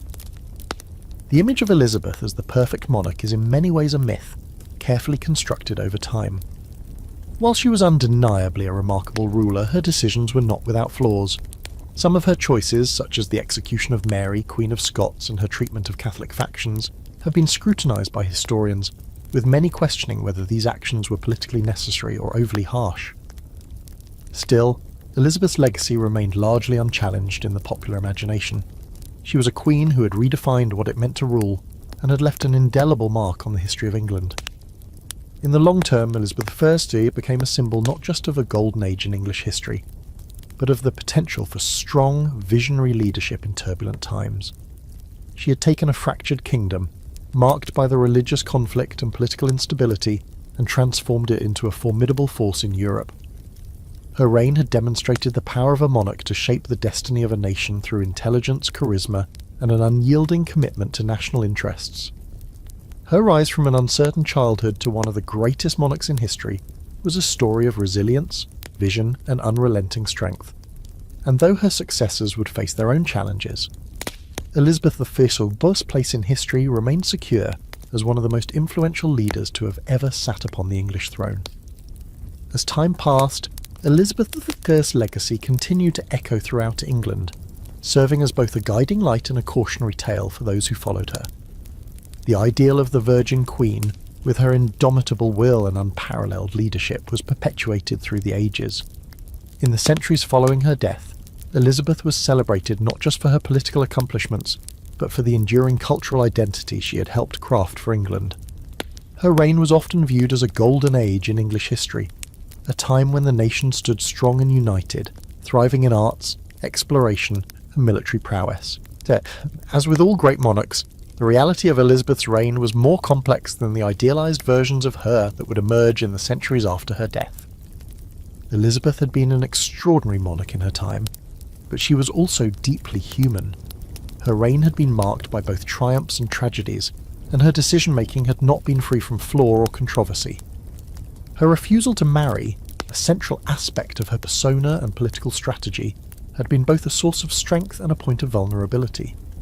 While her independence from male influence had allowed her to consolidate power, it had also raised uncomfortable questions about her ability to secure the throne for future generations. Her inability to produce an heir, while she had no doubt hoped to avoid the fate of her predecessors, had also created a precarious vacuum that would shape the monarchy's future. The question of succession remained an unresolved issue throughout her reign, leaving the crown vulnerable to uncertainty after her death. Moreover, Elizabeth's political decisions had not been without their critics. The execution of Mary, Queen of Scots, in 1587 was one of the most controversial acts of her reign. While politically necessary to eliminate a Catholic rival who had plotted against her throne, the execution was viewed by many as a deeply personal and ultimately harsh act. It signalled the lengths to which Elizabeth would go to ensure her rule, but it also complicated her relationship with Catholic Europe and led to a backlash from Spain, which would continue to shape English foreign policy for years. Similarly, her handling of the Catholic problem in England was a double-edged sword. While her moderate approach had helped to avoid widespread violence and rebellion, it also left unresolved tensions that would later come to the forefront during the reigns of her successors, particularly when the pressures of religious conflict began to overwhelm the monarchy. Still, Elizabeth's ability to unite a fractured kingdom and transform England into one of Europe's most formidable powers was a remarkable achievement. She had managed to carve out a place for England in a world dominated by more powerful Catholic monarchies, and her strategic alliances, whether through diplomacy, marriage proposals, or military engagement, had secured England's future. Under her leadership, the Protestant Reformation had taken firm root in ensuring that England would remain Protestant, while simultaneously navigating the complex relationship with Catholic powers. Elizabeth had maintained this delicate balance for decades, never fully alienating one side while consolidating her own power. Her success in this area allowed England to prosper, but it also left behind a legacy of religious division that would challenge her successors. As the 17th century unfolded, it became evident that Elizabeth's approach to governance, marked by shrewd political manoeuvring and a deep understanding of both domestic and international dynamics, was not easily replicated.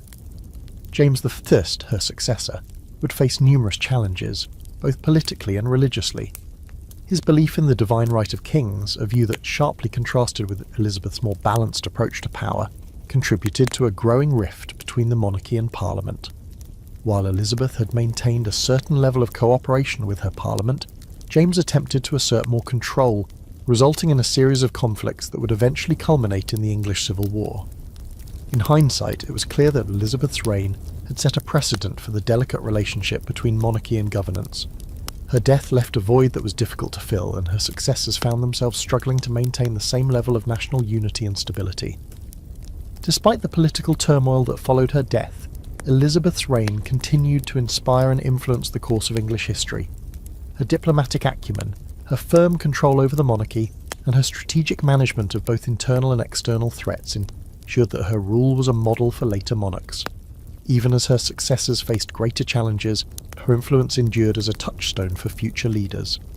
Elizabeth had set a high bar for what it meant to be a monarch, and though her successors struggled to live up to her legacy, they were continually compared to her. In the centuries that followed, Elizabeth became a symbol of England's national pride and identity. Her reign was seen as the culmination of England's emergence as a global power, one that would continue to grow throughout the colonial period and into the 19th century. Elizabeth had laid the foundation for the English Empire, and her success in establishing England as a major player on the world stage would resonate throughout history. Her legacy, both as a monarch and as a cultural icon, would shape not just the politics of her time, but the very identity of England itself. Elizabeth's influence extended far beyond her death. Her image as a ruler who had successfully navigated the complexities of her time, securing England's position in the world, became deeply embedded in English national consciousness. Her reign was celebrated for its military victories, its cultural flourishing, and its ability to unite a divided nation. In the centuries to come, historians would continue to look back on her reign as a time when England had been at the height of its power, and Elizabeth herself would be regarded as one of the most capable and visionary monarchs to have ever lived. Even in the modern era, Elizabeth I remains one of the most revered figures in English history. Her legacy continues to shape the ways in which we think about leadership, diplomacy, and the role of the monarch in national governance. Elizabeth's extraordinary rise to power, from the uncertain daughter of Anne Boleyn to the reigning monarch who would lead England into the Golden Age, remains a testament to her resilience, intellect, and enduring influence. The story of her reign, filled with triumphs and challenges, is one that continues to inspire and educate, offering valuable lessons about the complexities of power, the importance of vision, and the lasting impact of strong leadership. Even centuries after her death, Elizabeth IV's legacy remained as vibrant and impactful as ever, shaping both the cultural and political landscape of England for generations. While the political upheaval that followed her passing, particularly during the reign of James I and his successors, seemed to challenge the stability she had worked so hard to establish, it was clear that her influence continued to permeate every corner of English society. The very notion of the English monarchy, its role in the world, and its relationship with the people had been irrevocably altered by Elizabeth's reign. Her careful blend of intelligence, political savvy, and personal charisma made her a model of leadership, one that future monarchs would both admire and attempt to emulate. Yet as the years went by, Elizabeth's reign was seen less as a model to follow and more as a golden age, an unattainable ideal that loomed over England's future rulers. Elizabeth had been more than just a monarch. She had become the embodiment of England itself. The way in which she navigated religious, political, and cultural divides within her kingdom, all while managing the growing pressures of foreign relations, set a precedent for what effective leadership could look like. Her unique ability to blend diplomacy with authority made her one of the most successful rulers in history, and this was something that could not easily be replicated. Her reign was not without its challenges, but she had always emerged victorious time and time again. In the wake of her death, England found itself faced with the reality that no monarch would quite live up to Elizabeth's legacy. James I, though competent, lacked her political finesse and ability to maintain such delicate balances of power. Perhaps the most profound shift that Elizabeth's death ushered in was the changing nature of the monarchy. James I's belief in the divine right of kings stood in stark contrast to the model Elizabeth had created, one where, although absolute power still lay with the crown, there was an intricate dance between the monarch and parliament. Elizabeth had understood that while she ultimately wielded supreme authority, the art of governance required listening to, and sometimes compromising with, those around her. James, on the other hand, believed that his right to rule was granted by God alone, and he was less inclined to involve Parliament in decision-making. This approach would quickly cause tensions, and it was during the reign of his son Charles I that the monarchy's refusal to acknowledge the growing power of Parliament would lead to outright civil conflict. The notion of kingship, so defined by Elizabeth's careful balance, was now in danger of being pulled apart by the very forces that Elizabeth had expertly controlled.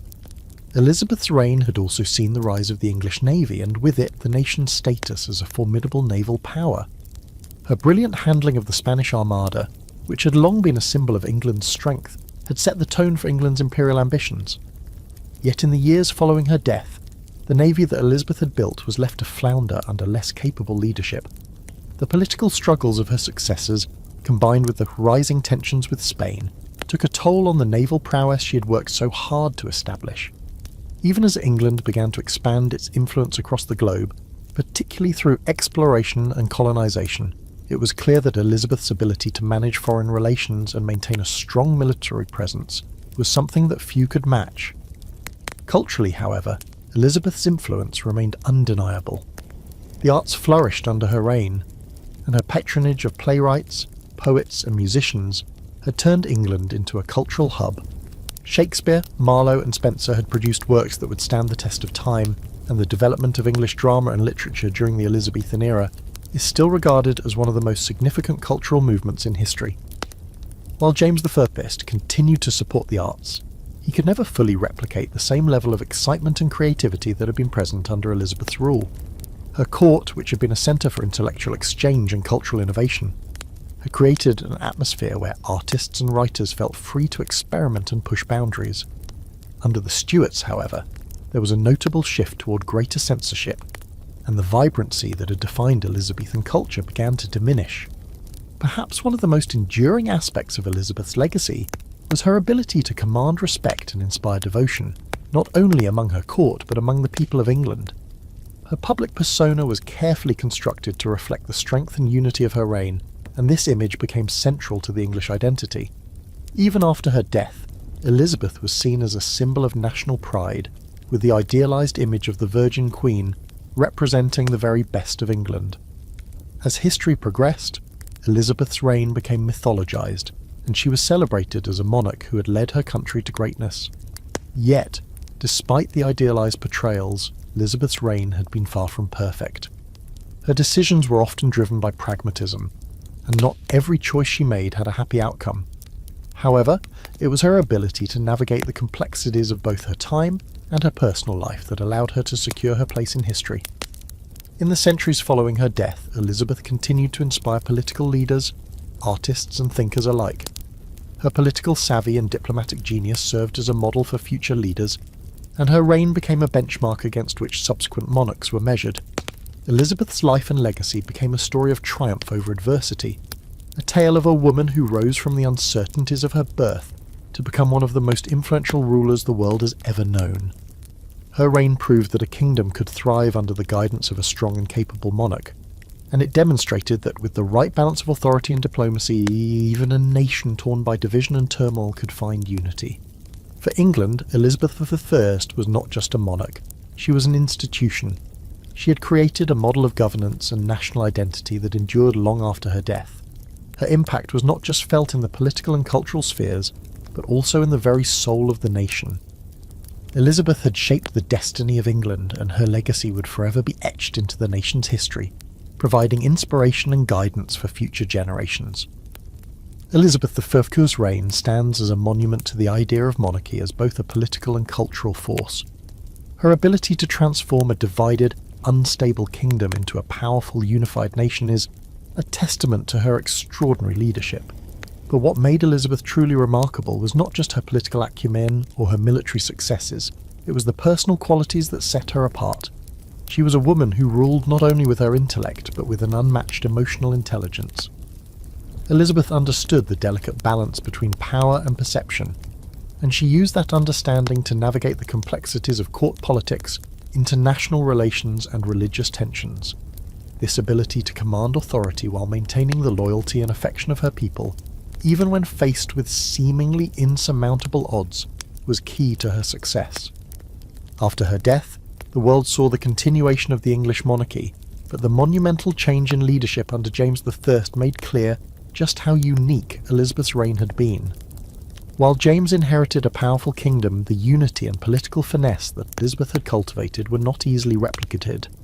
Her rule had been marked by her unwavering strength in the face of religious and political challenges, a strength that had allowed her to steer England through periods of conflict, both internal and external. Yet her approach to governance was not one of brute force. It was a careful, calculated diplomacy that ensured England remained both sovereign and respected on the world stage. Her successors would struggle with the balance of power she had so expertly managed. Elizabeth's death was not just the passing of a monarch, it was the end of an entire era. Her reign had symbolised a specific moment in history, a moment when England had risen to prominence and began to build an empire that would span the globe. Under Elizabeth, England had shifted from a relatively insular nation to a burgeoning global power, setting the stage for centuries of influence in trade, politics and culture. Her death marked the end of the Tudor dynasty, but it also opened the door to the Stuart era, which would bring with it its own set of challenges, notably the tensions between monarchy and parliament that would define much of England's future political landscape. In her absence, the significance of Elizabeth's reign became even more apparent. James I, though capable, faced immediate difficulties, including his struggles with Parliament, his attempts to assert divine right, and the inherited tensions from his predecessors. These challenges made clear that Elizabeth had left behind not only an empire and a legacy of cultural achievement, but also a set of complex political dynamics that would take her successors decades to manage. Elizabeth's skill at navigating court politics, her ability to cultivate alliances, and her fierce defence of the English identity were what allowed her to weather the storms that her successors would not. The contrast between Elizabeth's balanced approach and James's more autocratic style illustrated just how unique her leadership had been. The shift from Elizabeth to James also represented a shift in England's relationship with Europe. Elizabeth had carefully fostered alliances with France, Spain and the Netherlands, navigating the religious and political rivalries that had shaped European diplomacy for centuries. Her deft handling of foreign policy had kept England relatively secure, even as Europe was embroiled in religious wars and colonial rivalries. Under James, however, England's foreign policy began to change. His marriage to Anne of Denmark, while a personal success, did little to solidify England's position in the increasingly complex web of European alliances. The failure to effectively manage relations with Spain in particular marked a decline in the influence that Elizabeth had so carefully crafted. Despite these challenges, Elizabeth's reign continued to shape English foreign policy long after her death. Her success in defeating the Spanish Armada remained a symbol of England's defiance against Catholic powers, and the Protestant cause she championed continued to influence the political and religious outlook of the nation for generations. The defeat of the Armada was not just a military victory, but also a defining moment in English identity, demonstrating to both domestic and foreign audiences that England, under Elizabeth, was a force to be reckoned with. Her skill in combining diplomacy, military power, and religious policy had created a nation poised for global influence, and that influence would only continue to expand in the centuries following her death. Culturally, Elizabeth's reign is still celebrated as one of the most transformative periods in English history. The Elizabethan age was not just a time of military and political strength, but also a time of intellectual, artistic and cultural renaissance. Elizabeth's patronage of the arts helped fuel the growth of English drama, literature and music, and the works produced during this period continue to define the canon of English literature. Shakespeare, Marlowe and Jonson, to name just a few, created some of the most iconic works in history, and their work reflected not only the political climate of their time, but also the spirit of the age, one of optimism, exploration and boldness. In the centuries following Elizabeth's reign, the enduring influence of her cultural policies would ensure that England remained a cultural epicentre, with the legacy of her court continuing to shape English artistic expression. Yet while Elizabeth's reign is often romanticised, it is important to remember that her decisions were driven by pragmatic necessity. While she was admired for her ability to preserve England's stability, her choices often carried great personal sacrifice. Her refusal to marry, which helped her maintain political independence, was also a personal burden. Elizabeth was often portrayed as a woman who sacrificed her personal happiness for the good of the nation, and this image became central to her legacy. However, it was not just a matter of self-sacrifice. Elizabeth's reign was marked by a clear understanding that her primary duty was to her people, and she would not allow anything, including marriage, to jeopardise the future of her kingdom. Elizabeth's leadership had transformed the English monarchy and the nation itself. Her death did not diminish her legacy, but rather amplified it, as future generations reflected on the unprecedented achievements of her reign. Her influence continued to shape the English monarchy, England's role in the world and the identity of its people. The golden age she ushered in would remain a symbol of English greatness for centuries, and Elizabeth herself would forever be remembered as one of the most extraordinary monarchs in world history. The legacy of Elizabeth I persisted far beyond her death, reverberating through English history and shaping the course of future generations. While her successors faced their own challenges, none would ever quite match the remarkable impact Elizabeth had on her country. Her reign had defined an era of strength, resilience and cultural achievement, but her death also revealed the inherent difficulties of following a ruler of such calibre. Elizabeth had left behind not only a formidable empire and a unified nation, but a complex political and religious legacy that would continue to shape England for centuries to come. The Stuarts, inheriting a kingdom she had fortified, struggled with the same issues that Elizabeth had navigated with such grace. Tensions between monarchy and parliament, religious division, and the challenge of maintaining England's global position. One of the most pressing issues for Elizabeth's successors was the question of religious conflict.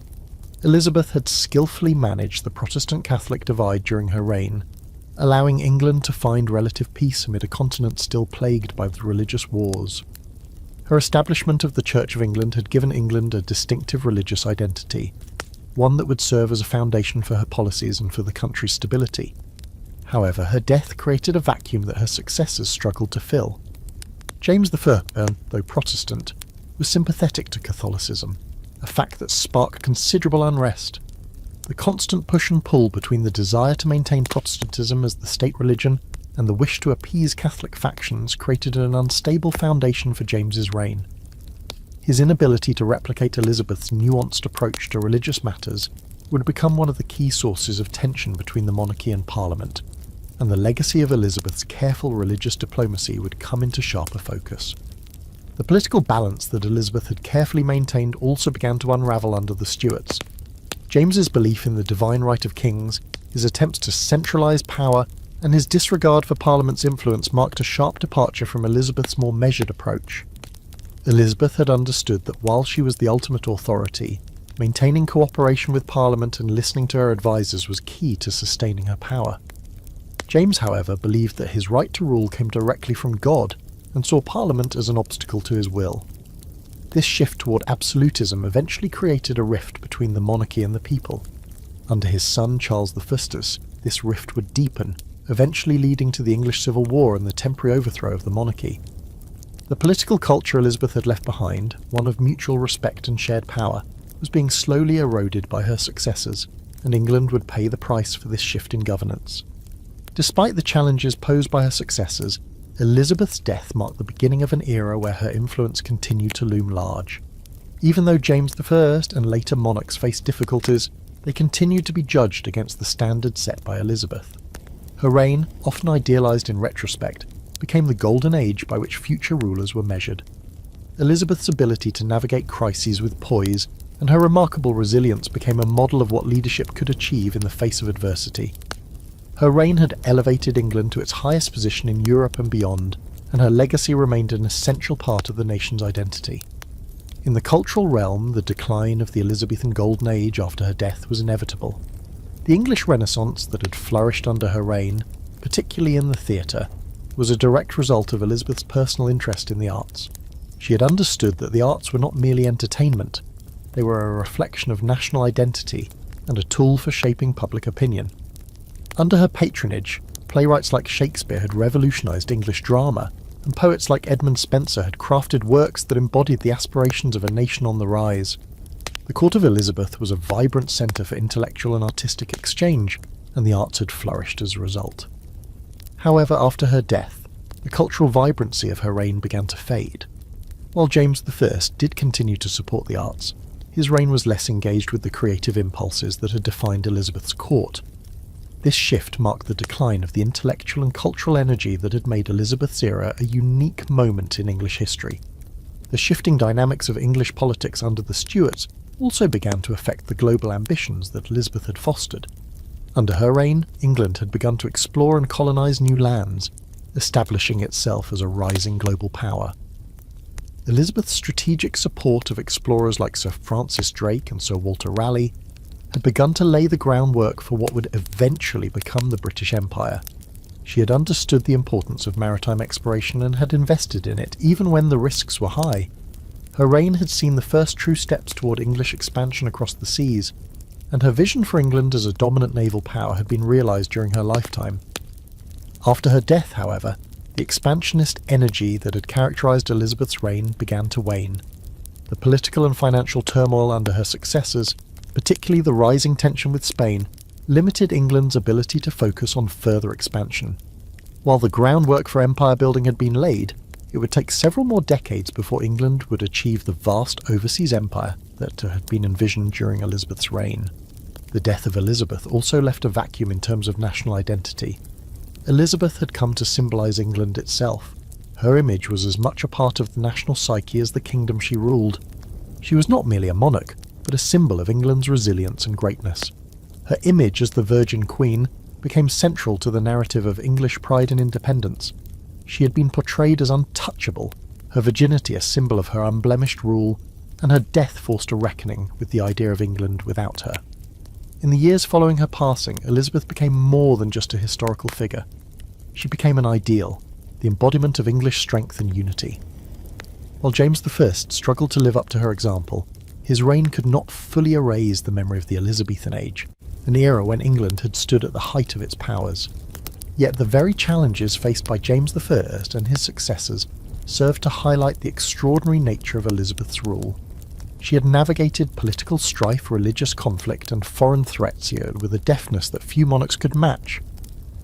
Her reign had been defined by its balance and its ability to adapt to changing circumstances. Even though her death marked the end of the Tudor dynasty, Elizabeth's influence remained a guiding force in the history of England, her name forever tied to the idea of a strong, independent and unified nation. As the years passed and England navigated the tumultuous periods following Elizabeth I's death, the enduring influence of her reign became clearer. Her successor, James I, inherited not just a kingdom, but a symbol of unity and strength that Elizabeth had crafted through her masterful diplomacy, religious compromise and cultural patronage. James, however, quickly realised that stepping into the shoes of such an iconic figure was no small task. While he was well versed in the intricacies of Scottish politics, the English court, shaped by Elizabeth's reign, posed new challenges that he struggled to address. One of the first areas where Elizabeth's shadow loomed large was in the relationship between the monarchy and Parliament. Elizabeth had established a delicate balance between royal authority and the growing power of Parliament, skillfully managing the tensions between the two. Her reign had exemplified a system where, while the monarch held ultimate power, the cooperation of Parliament was often sought to ensure stability and the smooth running of government. In contrast, James's belief in the divine right of kings led him to approach Parliament with a more authoritarian attitude. His insistence on the absolute power of the monarchy alienated many in the English political establishment, setting the stage for a conflict that would intensify during the reign of his son, Charles I. James's autocratic tendencies, coupled with his inability to fully understand the intricacies of the English political system, created significant friction.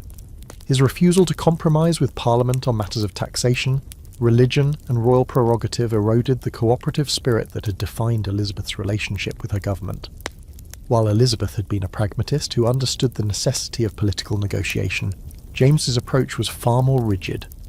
This marked a sharp departure from the political strategy of the late Tudor period, where monarchy and Parliament had often worked together, despite underlying tensions. The growing political alienation under James would eventually culminate in the English Civil War, a conflict that was a far cry from the relative stability Elizabeth had managed to maintain. Despite the political challenges, Elizabeth's legacy remained alive in the cultural and national identity of England. Her reign had fostered a golden age in the arts, with the works of Shakespeare, Marlowe and other luminaries forever linked to her court. The cultural flourishing of the Elizabethan era was not only a reflection of her personal patronage of the arts, but also a product of her recognition of their power in shaping national identity. Elizabeth's reign had transformed England from a relatively isolated nation into a major player on the global stage, with exploration and naval power as central components of its rise. However, after her death, the momentum of her cultural achievements seemed to slow under the reign of her successors. James I, though supportive of the arts, did not possess the same level of personal engagement with them as Elizabeth had. The result was a decline in the vibrancy of the artistic scene that had flourished during her reign. Although the works produced during the Elizabethan era would continue to influence English culture for centuries to come, Elizabeth had also been a visionary in her approach to religious unity, which was particularly evident in her deft handling of the Protestant-Catholic divide. Under her leadership, England had firmly embraced Protestantism, but her moderate religious policies had managed to avoid the widespread persecution that plagued much of Europe during the Reformation. Her policies had allowed for a degree of religious tolerance, particularly toward Catholics who remained in England. However, her death created a vacuum in religious leadership, and her successors were not able to maintain the same balance. James I's policies, which leaned toward greater religious tolerance for Catholics, were met with resistance from the Protestant establishment, which had grown stronger during Elizabeth's reign. The religious divisions that had simmered during Elizabeth's time began to resurface, and her successors' inability to replicate her success in this area only intensified the conflicts. While James V struggled to maintain Elizabeth's delicate religious balance, he also faced the challenges of continuing the global ambitions that had been sparked during her reign. Elizabeth had understood that England's future was tied to its naval power and its ability to explore new territories.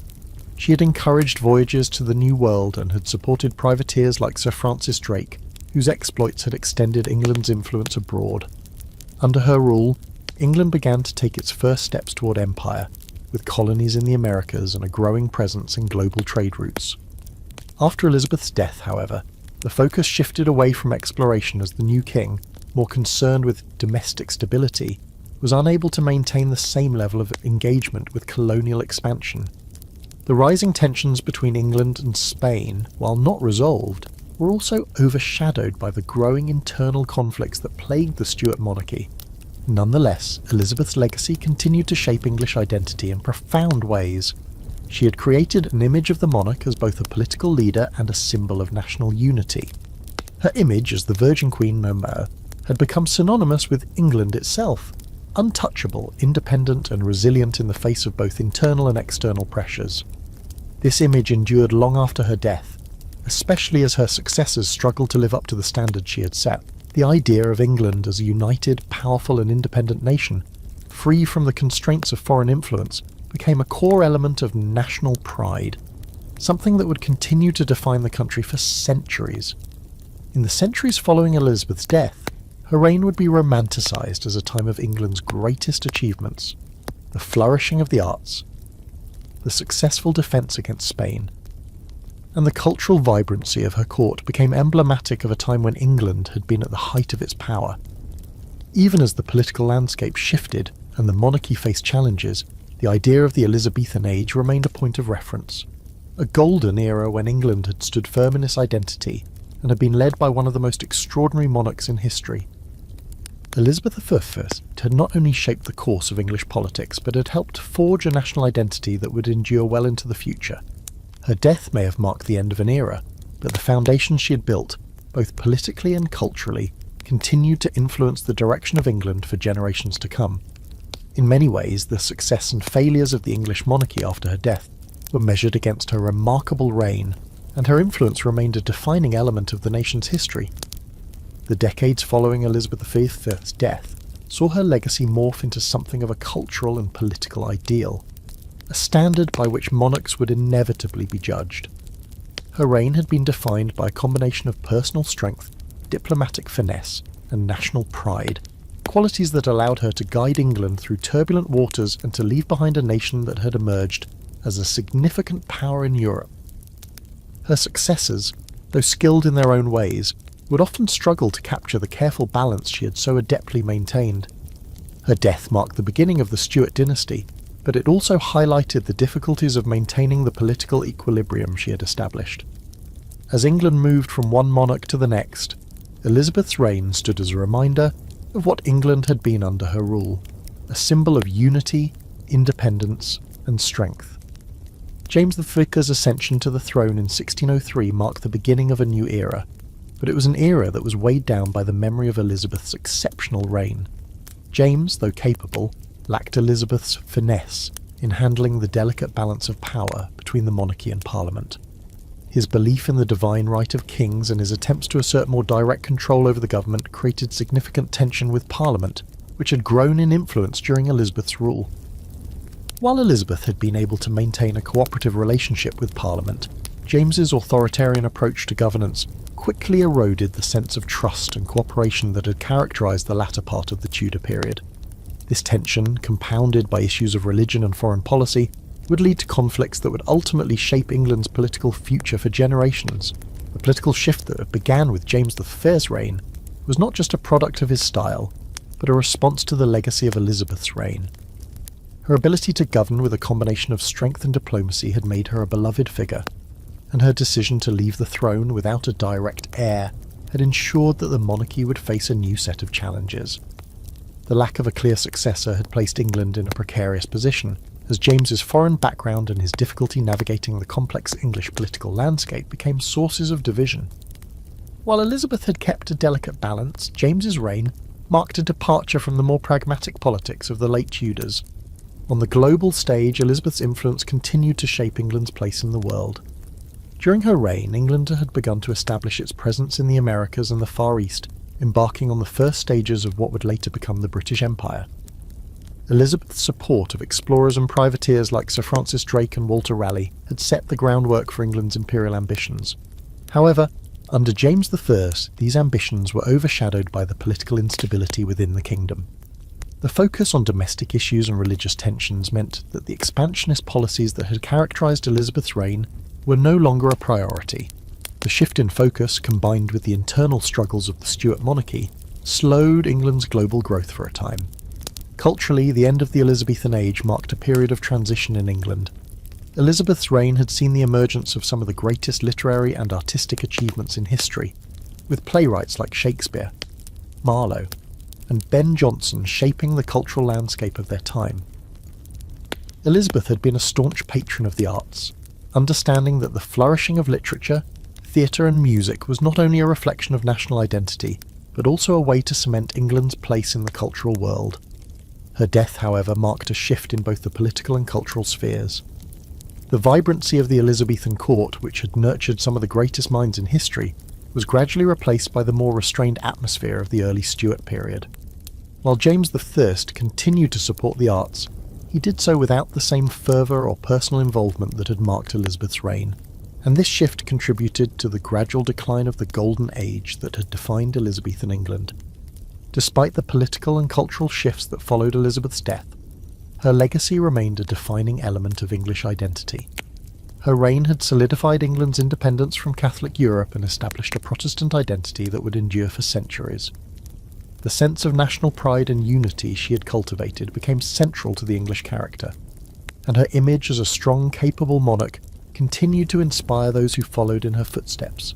Even as the political landscape shifted under the Stuarts, Elizabeth remained a figurehead of what England could be, a nation united under a powerful and visionary leader.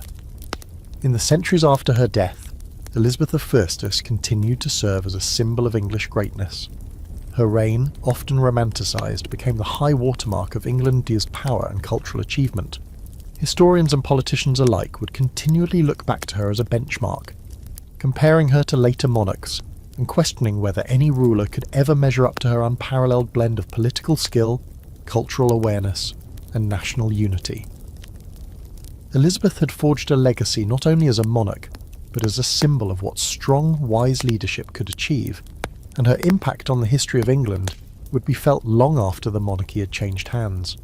Tensions that Elizabeth had so carefully managed, the rise of religious dissent and the growing divide between Protestants and Catholics, set the stage for a period of religious conflict that would plague England for years to come. The political and religious unity Elizabeth had forged through her reign, though impressive, was not as easily preserved once she was gone. The challenge of managing England's religious identity would become one of the defining issues of the Stuart period, contributing to the political instability that would eventually lead to the execution of Charles the Fierce and the temporary abolition of the monarchy. At the same time, Elizabeth's legacy in terms of military and naval power continued to shape England's global ambitions. Under her rule, England had emerged as a formidable naval power, with victories over Spain, most famously the defeat of the Spanish Armada in 1588, cementing England's status as a dominant maritime force. Elizabeth had understood the importance of naval power in securing England's place in the world, and her support for exploration had helped lay the foundations for England's future empire. However, after her death, the monarchy found itself at a crossroads. The political struggles of James I and his successors limited their ability to focus on military expansion. While the colonies Elizabeth had supported in the Americas continued to grow, the political and financial challenges faced by the Stuart monarchy prevented the same level of commitment to overseas expansion that had characterised the Elizabethan age. The empire building that Elizabeth had set in motion would continue, but it would take time for the English monarchy to reclaim its position as a global power. Culturally, the Elizabethan age remained a high point in English history, even as the political landscape shifted dramatically under the Stuarts. The golden age of English drama, led by Shakespeare and his contemporaries, had flourished under Elizabeth's reign, and her support for the arts had given birth to a new era in English literature. After her death, the theatre continued to thrive, but the energy and innovation that had characterised the Elizabethan court began to wane. James I did continue to support the arts, but his reign lacked the same personal investment in cultural patronage that had made Elizabeth's court a beacon of intellectual and artistic achievement. The decline in royal engagement with the arts, combined with the political turmoil of the Stuart period, meant that the creative vibrancy of the Elizabethan era was never fully replicated.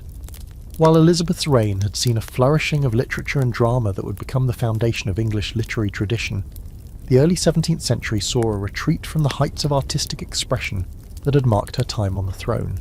Elizabeth's death also marked the end of an era of relative political stability. Her reign had been one of extraordinary control and strategic diplomacy, during which England had flourished both politically and culturally. Under her leadership, the nation had been united, its economy had expanded, and its military power had been strengthened. Her death, however, created a shift in the monarchy's relationship with its subjects. James I and his successors would face growing pressures from an increasingly powerful parliament, and the monarchy would no longer be able to wield the same level of authority it had enjoyed under Elizabeth. The changing political landscape of the Stuart period highlighted the fragility of the balance that Elizabeth had so carefully maintained, and the rise of parliamentary power would soon lead to a new era in England's history, a period that would redefine the relationship between the monarchy and the people. In the end, Elizabeth I's reign remains one of the most important chapters in English history. Her ability to navigate the complex political, cultural and religious currents of her time left a lasting impact on the country. Despite the challenges her successors faced, Elizabeth's legacy continued to shape the monarchy, English society and national identity. Her reign had set a standard for what effective and visionary leadership could achieve, and it would be remembered for centuries as a time when England was at the height of its power, both at home and abroad. Elizabeth's extraordinary rise to power, her remarkable governance, and her ability to leave an indelible mark on history ensured that her legacy would never be forgotten. Elizabeth IV's reign, though ending in 1603, continued to define the path of English history for many generations. Her legacy, shaped by the trials and triumphs of her rule, became a cornerstone of English identity. In the centuries following her death, the memory of her reign persisted in the cultural, political, and even religious fabric of the nation. While her successors grappled with the challenges of uniting a kingdom fractured by internal divisions and foreign pressures, Elizabeth's influence remained a constant reminder of what a monarch could achieve. As the Stuarts took the throne, they found themselves not only facing the complexities of governance, but also living under the shadow of the greatest ruler in English history, a queen whose reign had defined an entire age. James I's reign, while marked by some successes, proved difficult as it contrasted sharply with the stability of Elizabeth's period.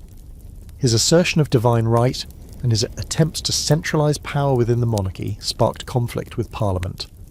Unlike Elizabeth, who had been able to balance royal authority with Parliament's growing power, James I was less adept at managing this crucial relationship.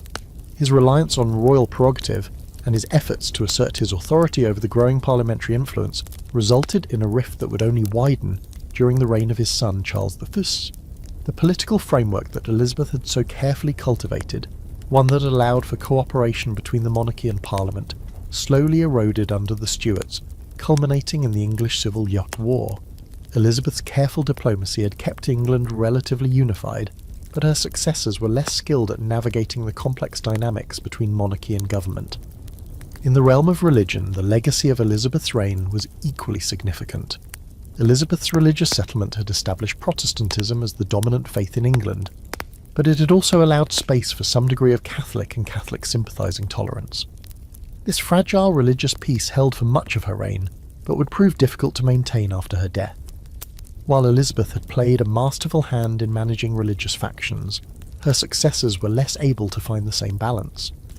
James I's policy of religious tolerance toward Catholics, which was in stark contrast to Elizabeth's more restrictive stance toward Catholicism, caused discontent among Protestant factions who had grown accustomed to the stability that Elizabeth had enforced. The tensions between Catholic and Protestant interests remained one of the primary challenges of the Stuart period, contributing to political instability and fueling discontent with the monarchy. While Elizabeth's successors may have struggled to manage the same religious and political conflicts, her reign left an indelible cultural legacy. Her patronage of the arts, her support for explorers, and her emphasis on national pride during her reign helped lay the foundations for a cultural renaissance that would continue to shape England's global influence. The works of Shakespeare and his contemporaries, produced in the theatres that flourished under Elizabeth's patronage, became the foundation of English literature and drama for centuries. Her reign had ushered in a golden age of exploration, during which England began its slow and steady rise as an imperial power.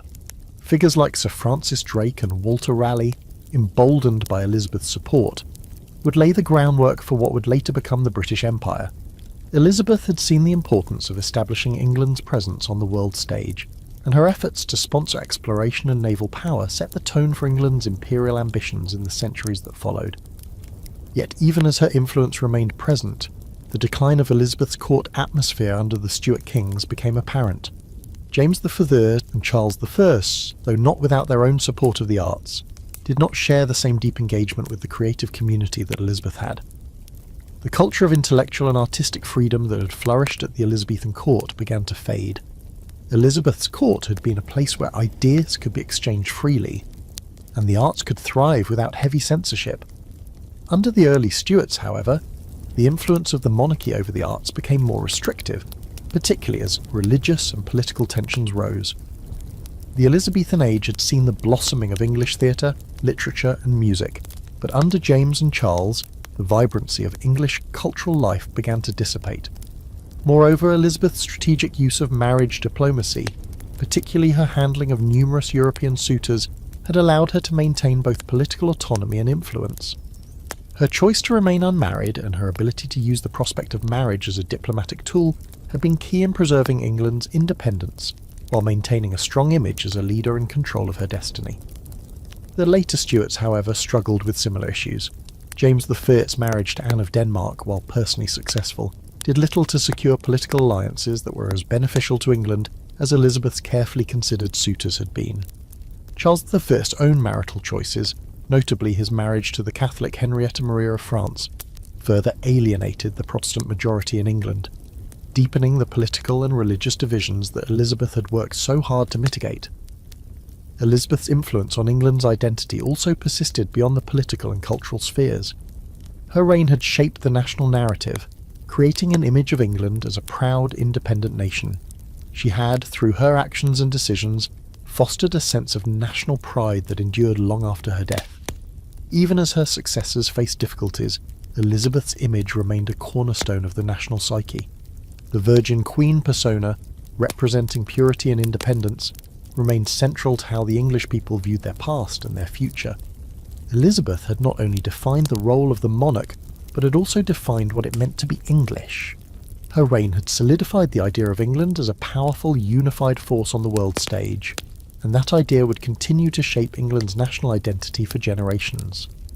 As England moved into the 17th century, it was clear that Elizabeth I had set a high bar for her successors. Her reign had represented a time when England had stood at the peak of its power, both politically and culturally. Even as the political landscape changed under the Stuarts, and as England faced the pressures of internal strife and religious conflict, Elizabeth's reign remained a touchstone for what England had been and what it could become. Her reign had demonstrated the power of a visionary leadership, the strength of a unified nation, and the cultural potential of a kingdom that had embraced the arts and exploration. In the centuries to follow, Elizabeth I would continue to be remembered as one of the greatest monarchs in history, a queen who had transformed England and whose legacy would endure in the nation she had forged. As England moved further into the 17th century, the weight of Elizabeth's reign became increasingly apparent in both the political and cultural landscape of the country. Her death had marked the end of an era, and her legacy would influence the monarchy, national identity, and political future for generations to come.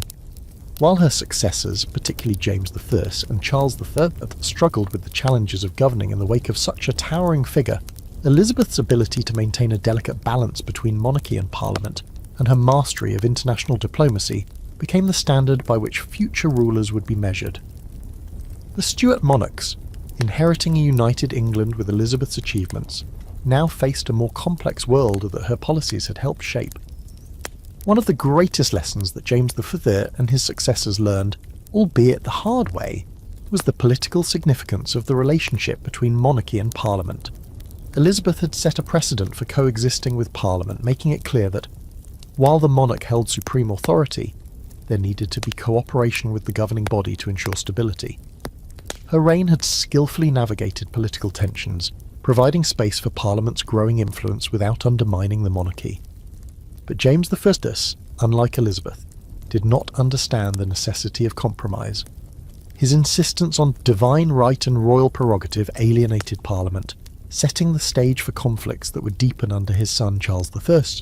This failure to maintain the delicate political balance Elizabeth had mastered would ultimately contribute to the breakdown of the monarchy in the 17th century. James I's conflicts with Parliament were not merely the result of his autocratic tendencies, but also a reflection of the changes that had taken place in English politics during Elizabeth's reign. Elizabeth had been a shrewd manager of the court, carefully balancing the demands of her nobles and the rising middle class, understanding that the stability of the monarchy depended on the cooperation of her subjects. James, on the other hand, saw his power as divinely ordained, and sought to centralise authority, disregarding the growing influence of Parliament.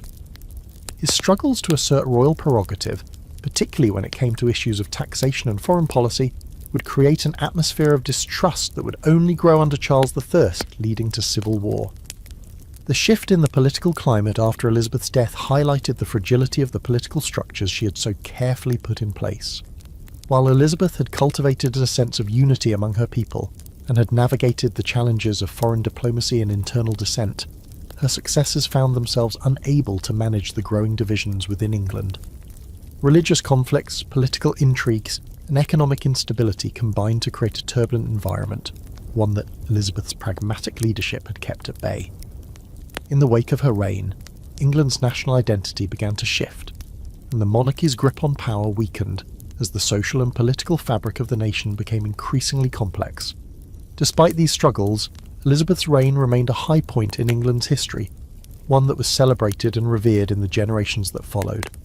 Her reign had been defined by her ability to adapt to the shifting currents of European politics and domestic governance, ensuring England's survival through a period of religious upheaval, foreign invasion, and internal strife.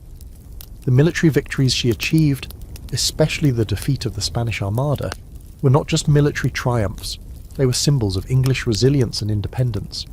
The image of Elizabeth as the steadfast Virgin Queen became an enduring symbol of national pride, an emblem of what England could achieve under strong and visionary leadership. Culturally, Elizabeth's influence continued to resonate for generations. Her court had been at the centre of artistic and intellectual exchange, and her support for the arts had produced some of the most remarkable works in English literature. The works of Shakespeare, Marlowe, and Spenser, all of whom were active during her reign, became the foundation of English literature, influencing generations of writers and poets. Elizabeth had understood that the arts were not merely entertainment, but a powerful tool for shaping public opinion and national identity. Under her patronage, English theatre and literature had flourished, and these achievements became intrinsic to the nation's cultural legacy. Even though her successors, particularly James I, were less personally engaged with the arts, Elizabeth's vision of an England enriched by intellectual and artistic pursuit lived on. Her influence was also evident in England's growing presence on the world stage. Elizabeth's reign had seen the beginning of English exploration and imperial expansion, setting the stage for the British Empire.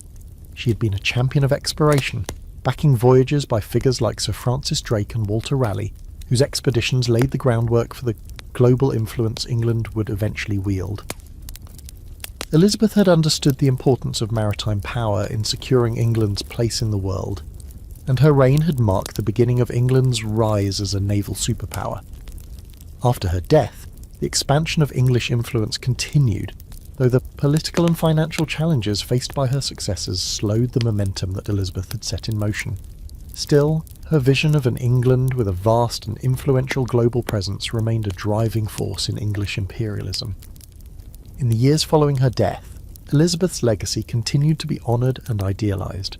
Her reign had set a standard for what a monarch could accomplish. A nation unified under strong leadership, a powerful military capable of defending its sovereignty, a thriving cultural landscape, and a respected place in the international community. Even though her successors faced political instability and religious conflict, Elizabeth's reign remained a touchstone for those who sought to return to the model of strong independent leadership she had established. The ideal of the Elizabethan age, with its cultural vibrancy and national unity, continued to serve as a symbol of England's greatness, both in the past and for the future. The story of Elizabeth I was one of transformation and triumph, from the uncertain beginnings of a neglected child to the reign of one of the most iconic monarchs in history. Her reign had not been without its struggles, but it was defined by her ability to navigate the complex political landscape of her time, securing England's position as a powerful, cool, independent nation. The legacy of her reign, in both the political and cultural spheres, would live on, providing inspiration for rulers, artists and intellectuals alike.